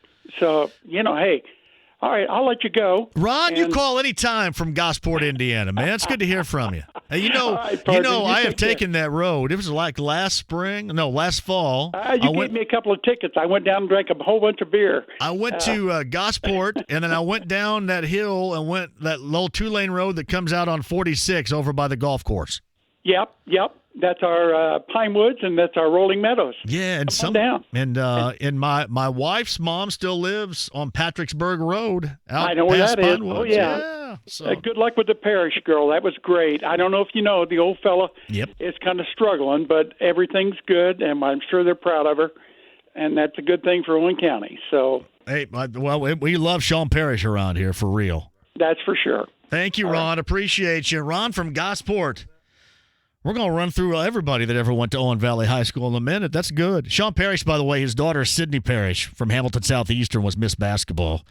And I told this story to Bob Love a little bit earlier. We do these Backyard Bourbon broadcasts, which we still have our fingers crossed will occur coming up this summer. But we do those, and we did one up at Fisher's.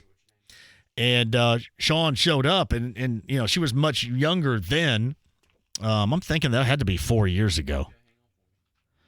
I think there was a concert. I think there was a Steely Dan concert going on in typical me fashion. I said, yeah, I'm going to go see Steely Dan. It was Steely Dan and somebody, I think. Maybe, was it Hall & Oates? I can't remember. Anyway, I'm going to go see Steely Dan. I never ended up going. But I remember Sean showing up. We talked to Sean, and his daughter was there, much younger at the time. But congratulations to her. And Anthony Leal at Bloomington South. That's just kind of what JR does down there, produce high-quality, highly intelligent basketball players, which is one of the chief reasons why I probably would not have been allowed to go there had I wanted to go there back in the day. There's no way.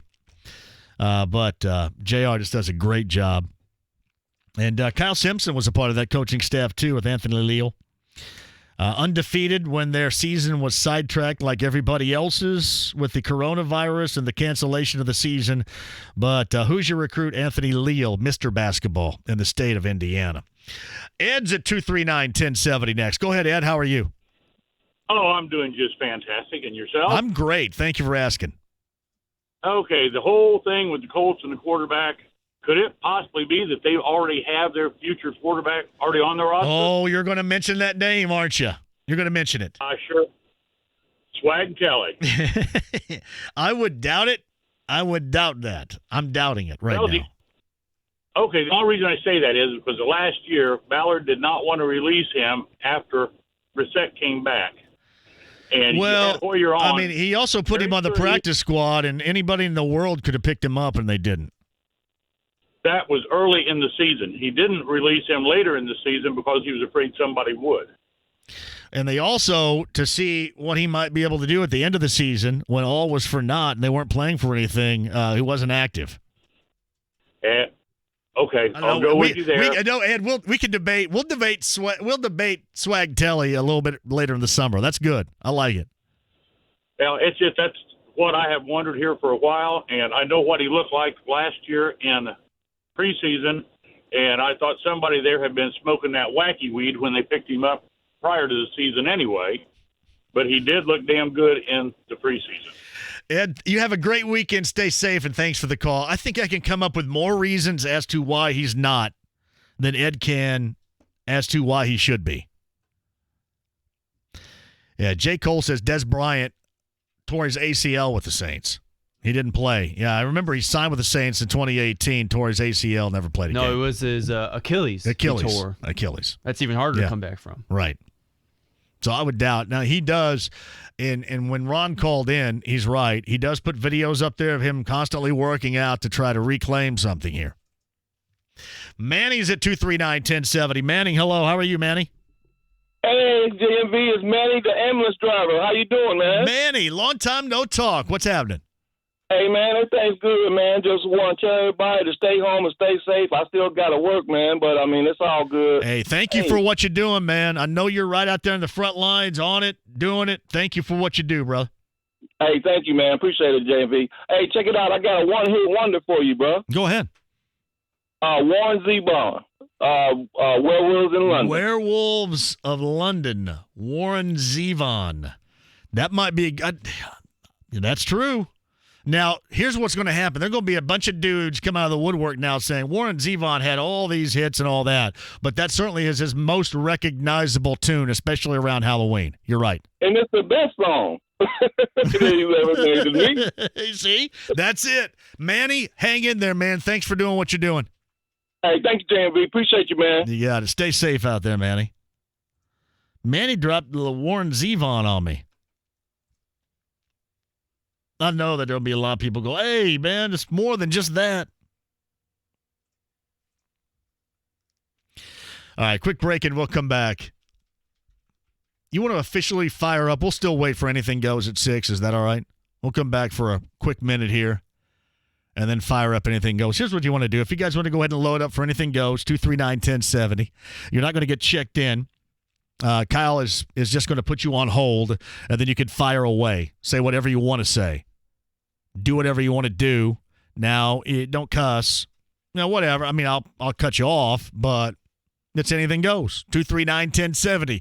If you want to, I don't know, rid yourself of some stress and some pressure verbally at 239-1070, whatever you want to do.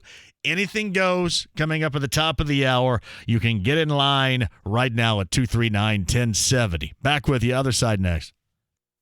Shut in or just hanging out. Nice thing about Kevin Bowen's podcast and the latest sports news is you can listen anytime, anywhere. 1075thefan.com or your inbox for free. Hi, I'm Ryan Kelly with thehomeloanexpert.com. We don't know what lies in the weeks to come, but one thing is certain. Mortgage rates are near historic lows, and there's never been a better time to be looking at a cash-out refinance. Use the extra cash to pay off credit cards or just stick it in the bank. And when you do a refinance at the Home Loan Expert office, you will skip 2 full months of mortgage payments. Start saving now and apply online with our 5-minute loan approval, only available at thehomeloanexpert.com. The Home Loan Expert LLC, NMLS number 1326241. Hey, my guys, Kevin and the gang at Forum Credit Union, for 3 years now with me, have been giving me great ideas, and then, in turn, I give you those great ideas, helping you save money, helping you come up with a financial plan, a path, and something that makes you more financially, more monetarily comfortable. Well, speaking of comfort, there's just simply not a lot of it right now. I mean, there's not, and especially financially. If you're in need of some great advice and some planning, if you're in need of borrowing, Kevin and the gang at Forum Credit Union are right there for you, because most of what we're going through right now is driven or drives you to stress. Take a little bit of that stress away. Get some help financially. Get a pathway financially with Kevin and the gang at Forum Credit Union today. Online, forumcu.com. Why the predisposition? From the WIBC Newsroom, I'm Chris Davis with your coronavirus update. African Americans are more likely to be affected by coronavirus in Indiana. State Health Commissioner Dr. Chris Box. 0.5% of our cases have been among our African American population, compared with nearly 50% among our white population. Surgeon General Jerome Adams, former health commissioner for Indiana, says blacks are not genetically predisposed to get coronavirus, but are more likely to live in places where they are around others and easily exposed. Only 1 in 5 African Americans and 1 in 6 Hispanics has a job that lets them work from home. Nearly 70% of the ventilators in the state are available, and over 40% of Indiana's ICU beds are available, says Dr. Box. Updates from the State Department of Health will soon be given at noon each day instead of 10 a.m., so you'll be able to get more complete data. You've got another update coming up from the WIBC Newsroom. I'm Chris Davis. Go trackside with Kurt Cavan and Kevin Lee. Tuesday night at 7 on The Fan. The Ride with JMV. All right. Any of you suckholes want to come up here and knock me off? 93.5 and 107.5 The Fan.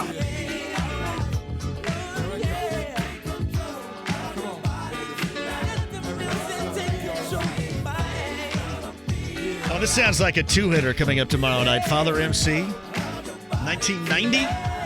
Father MC, Everything's Gonna Be All Right and I'll Do For You. How about a two-hitter tomorrow night with Father MC? B105.7, I got your one-hit wonders. I've got your two-hitters, all your requests tomorrow night.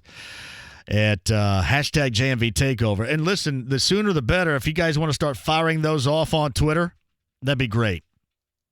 Hashtag JMV Takeover. We'll do that tomorrow night. And then I'm going to add this twist where you guys are at your home, wherever you are and however you're listening. I want to get pictures and video of you doing that. You know, what you're doing with your family. I was going to say what you're doing and who you're doing it with, but that would also work. But while you're listening, I want pictures and video at hashtag JMV Takeover coming up tomorrow night. Can you guys do that? We had a blast last weekend. I mean, a blast. You guys absolutely blew the phone lines out. And I expect that. I know it's a little bit more of a themed and a pointed category, but man, there is plenty to go around. And the best part about it is you can basically have full-scale discussion on this too. So your calls are going to be choice. It's tomorrow, the JMV Takeover. It's a weekend in which you're going to get one-hit wonders and two-hitters, and we're going to go different decades too. I'll go a lot of the 90s. Ani Kamoze, probably hear that. Paperboy. You guys have asked me about Domino. Domino's a two-hitter, right? Ghetto Jam is the biggest one. Sweet Potato Pie, I think, was another. I mentioned Matthew Sweet a little bit earlier. EMF. Unbelievable a little bit earlier. Natalie Imbruglia, Torn. 90s. Oh, that's going to be good tomorrow. Midnight Oil, Beds Are Burning. In fact, Matthew, Midnight Oil would be a two-hitter. They have, I think they're called Dead On, or they had one more. That's pretty good. I think it might be called Dead On or Dead something. But you're right. Beds Are Burning was their biggest, no question about it. So that's coming at you coming up tomorrow night. David Duncan says Skills by Shaquille O'Neal or Slam by Onyx. Slam would be awesome. Slam's a good one. Bone Thugs and Harmony, good one. How about Jellyhead? What the hell? Jellyhead. Yeah, New Radicals I rolled in a little bit earlier. Ben and Greenwood wants Chili Peppers. Yeah, the only thing, they have more than just one, though. That's a problem right there. The Chili Peppers were very prominent in the 90s.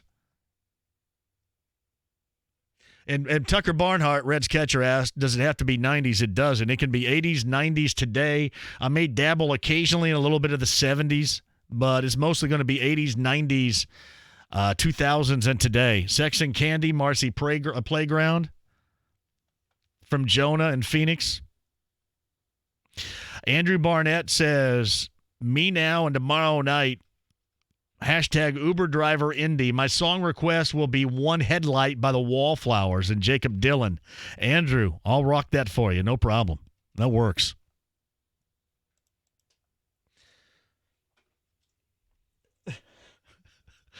Tucker Barnhart says, I have the best power saxophone song of all time. I'm trying to think about that. The best power saxophone of all time, huh? JMV, you played a re-entry song a little bit earlier from the film Reservoir Dogs when they cut the ear off. What was that? That was the Michael Madsen scene when he is dancing around to Stuck in the Middle with You by Steelers Wheel. Steelers Wheel, I think that was 73. Steelers Wheel was led by the late, great Jerry Rafferty, who also brought you Baker Street and right down the line. But yes, Steelers Wheel, Stuck in the Middle with You. Reservoir Dogs. That is well done out of you right there. JMV, how about this? Delight, Groove is in the Heart. Groove is in the Heart will be on the list tomorrow. I think that's going to be in a Skids mini mix for you, so you guys will love it. All right, quick break and we'll come back. You want to do this here, Kyle? 239-1070. You guys want to do a segment of Anything Goes? We're going to have to do it quick here. We got to bail around 10 after. It is Anything Goes at 239-1070. Closing the week strong with Anything Goes at 239-1070. No check-in, no nothing. You come right on the air. That's next. It's the Fan Morning Show with Jeff and Big Joe. PJ Carlissimo. Anything left in the NBA season or postseason? How does it work? The one thing they do have going for them is the summer. ABC and ESPN and certainly Turner, they're going to want anything if they can bring it about. So I think time is on the NBA side if they can get out from under this. The Fan Morning Show with Jeff and Big Joe. Weekday mornings 7 till 10. Only on 93.5 and 107.5 The Fan.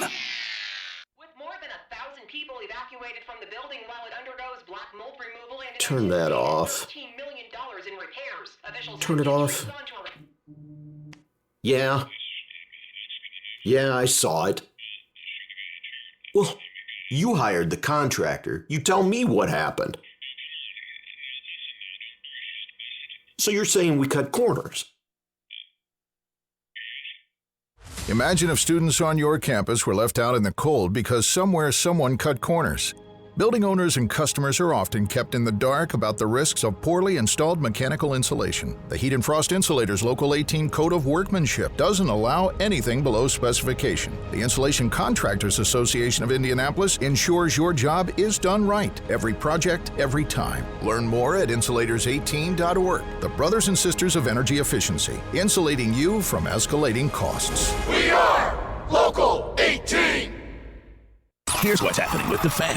Hit up Kevin Bowen on the Fan's YouTube channel April 16th at 8 p.m. It's Beers with Bowen. Kevin will break down the Colts' upcoming draft. And we've got that perfect fix for the Fan withdrawals on that AM/PM drive you're not doing. Visit 1075thefan.com for your chance to win an Amazon Echo Dot. And the Fan, and of course you, our listeners, support local restaurants, so visit 1075thefan.com to check out what places are offering delivery options. For more information, just click on 1075thefan.com.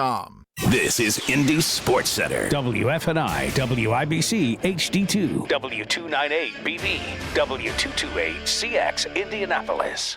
Nobody's playing, but that doesn't mean we're going to stop talking. 93.5 and 107.5 The Fan. The Ride with JMV. You just got your asses whipped by a bunch of damn nerds. 93.5 and 107.5 The Fan. Sky Point, Adam Schlesinger, Fountains of Wayne.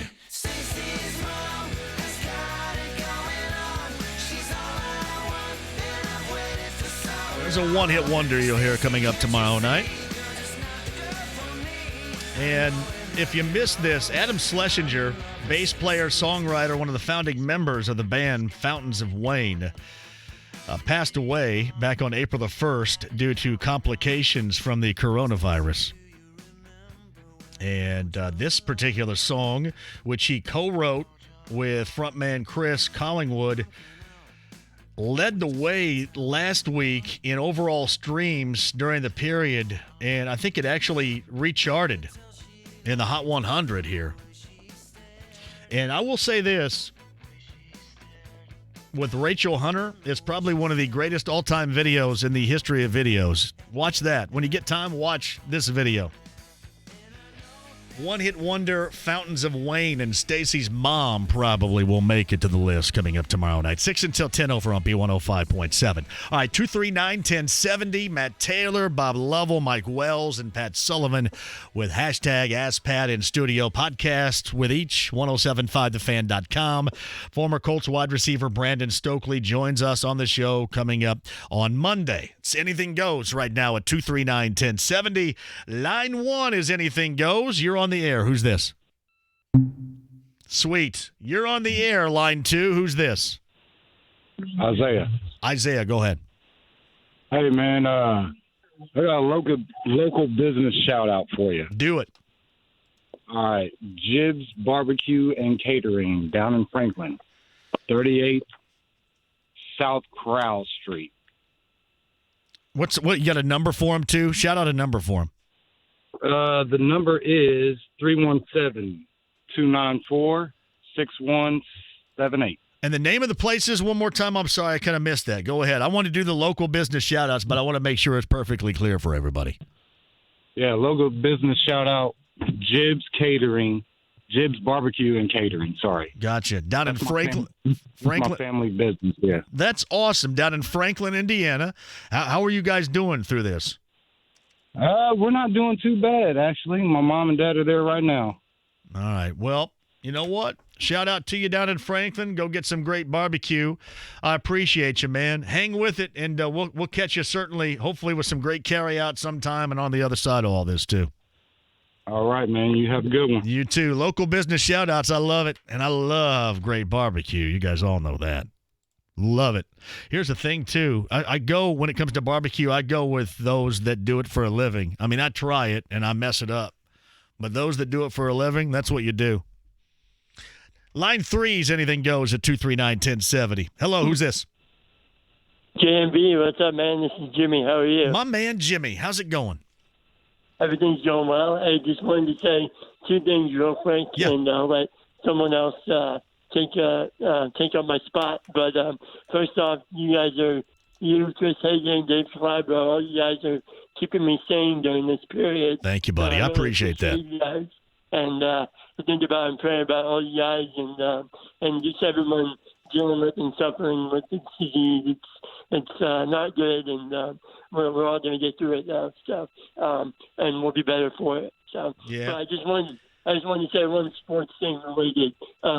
I've been watching a lot of old school games, obviously, and one thing I agree with Mike Wells earlier. I would love to watch those old Pacers Heat games again, but I would only watch the games that the Pacers won because the LeBron and those boys still. I agree. Still pains me to watch. So, I agree.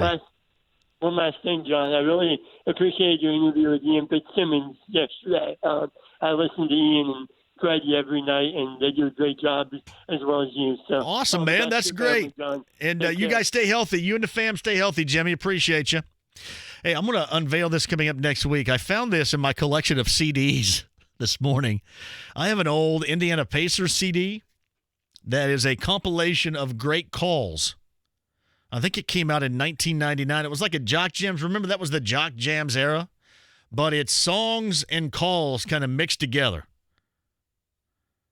They have, the Reggie Miller 8 points and 9 seconds call with Tom Hamilton and Bill Walton. They have the Rick Smits game winner against Orlando call, and I think that was the late, great Joe McConnell on it. They've got tons of Jerry Baker. They've got Boyle in there, and this was created back in 99. It's pretty awesome. I'll bring that in next week, and we'll do some choice re-entries from that particular Pacers compilation CD from 1999. It's awesome. Line 4's Anything Goes at 239-1070. Hello, you're on the air. Who's this? Hello? Hello, go ahead. JMV, it's Music Mac. How you doing? Music Mac, how are you, sir? It's a long time no see, man. I miss you.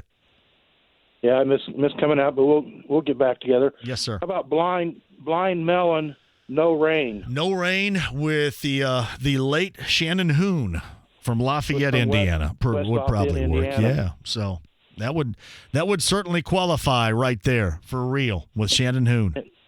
And I appreciate all the content you have. I love Ask Pat, and it just takes our mind away from what's happening in the real world.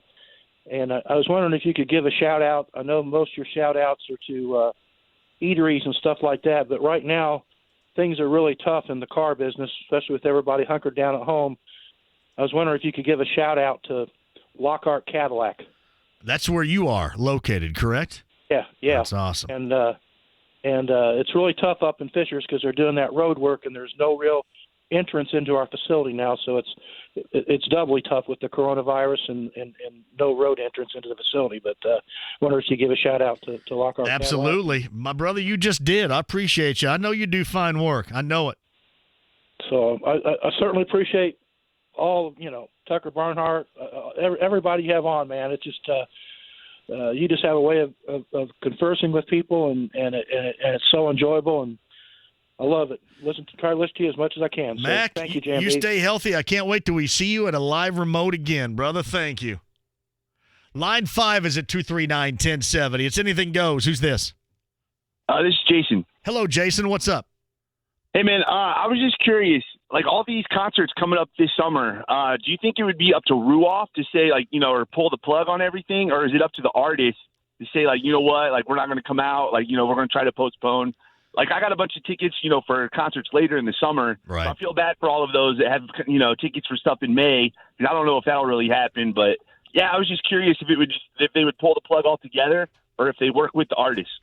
Well, I mean, I'm sure it's everybody getting together on this too, and then playing off of the decisions that, you know, that ultimately are made, the advice given, you know, from the CDC, advice, you know, given from, you know, the scientists, the advice given from state to state. I mean, it all, I think, plays a role into what they end up postponing, moving back, or hopefully not, but ultimately canceling too. So, yeah, it's just, I mean, you kind of understand it's been a kind of a path so far to it. But, yeah, it's more than just the folks at Live Nation or Ruoff or the artist. I mean, it's everybody kind of getting together on this and you know, satisfying the advice given from the CDC and others at that level. All right, man. Well, thanks, man. You call anytime. Thank you. Line 1's Anything Goes. You're on the air. Who's this? Hey, it's Kim. Hello, Kim. Go ahead. We just wanted to call and say I'm Michael Gigi's girlfriend, and I constantly hear about you and larceny and Pacers, and Michael's waiting on you to take him to a game here soon. When I tell you what, when we get back playing again at some point, I'm going. Is he your fiance or boyfriend? He's my boyfriend. He hasn't popped the question yet. What's wrong with him?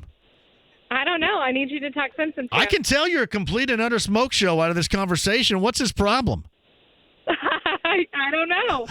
I have no idea. You're going to have to talk to Hey, him. I am going to talk some damn sense into Michael Gigi. Say, Pop, get together with Kim and do it right. And I did mine all wrong, so I am a voice of reason when it comes to how important it is to do it right. So it's just about time. It's just about time here, isn't it? It sure is. I completely agree. You tell me, Kim, when he mans up and does the right thing, okay, and we'll have a celebration. We'll do it. I'll Twitter. I'll tweet you.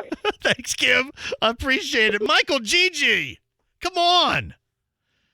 That's a great call. Line 2's Anything Goes. Who's this? Hello. Hello. Oh, my name is Leslie. Go ahead. I have two quick questions. If I was Jacoby Brissett, I would ask to be traded. Number two, that to me is very disrespectful what Mr. Ballard and Mr. Irsay did to him to bring in a 38-year-old quarterback, and I have nothing against Phillip Rivers. Right. I'm a fan of him. Hey, you know what? I just would ask to be traded. I understand. I'm running out of time. Call me back on Monday so we can go full length with you on this. Is that okay? Yeah, okay. Thank you. Thank you. I got to run here. Anything Goes. You guys are awesome. Tomorrow night, 6 until 10, B105.7. It is tons of requests. One-hit wonders, two hitters tomorrow night at 6 on B105.7. Kyle, great job from you. Brandon Stokely, Monday. Colts Happy Hour is next. Have a great and a safe weekend. When was the last time you practiced your home fire escape plan? Be sure everyone in your family knows what to do if there's a fire. Get out, stay out. It's your fire safe response. The Fan is taking care of local restaurants with Take Care Takeout Indy. We'll highlight Central Indiana eateries offering takeout and their specials and offers. If you'd like your restaurant to be featured, go to 1075thefan.com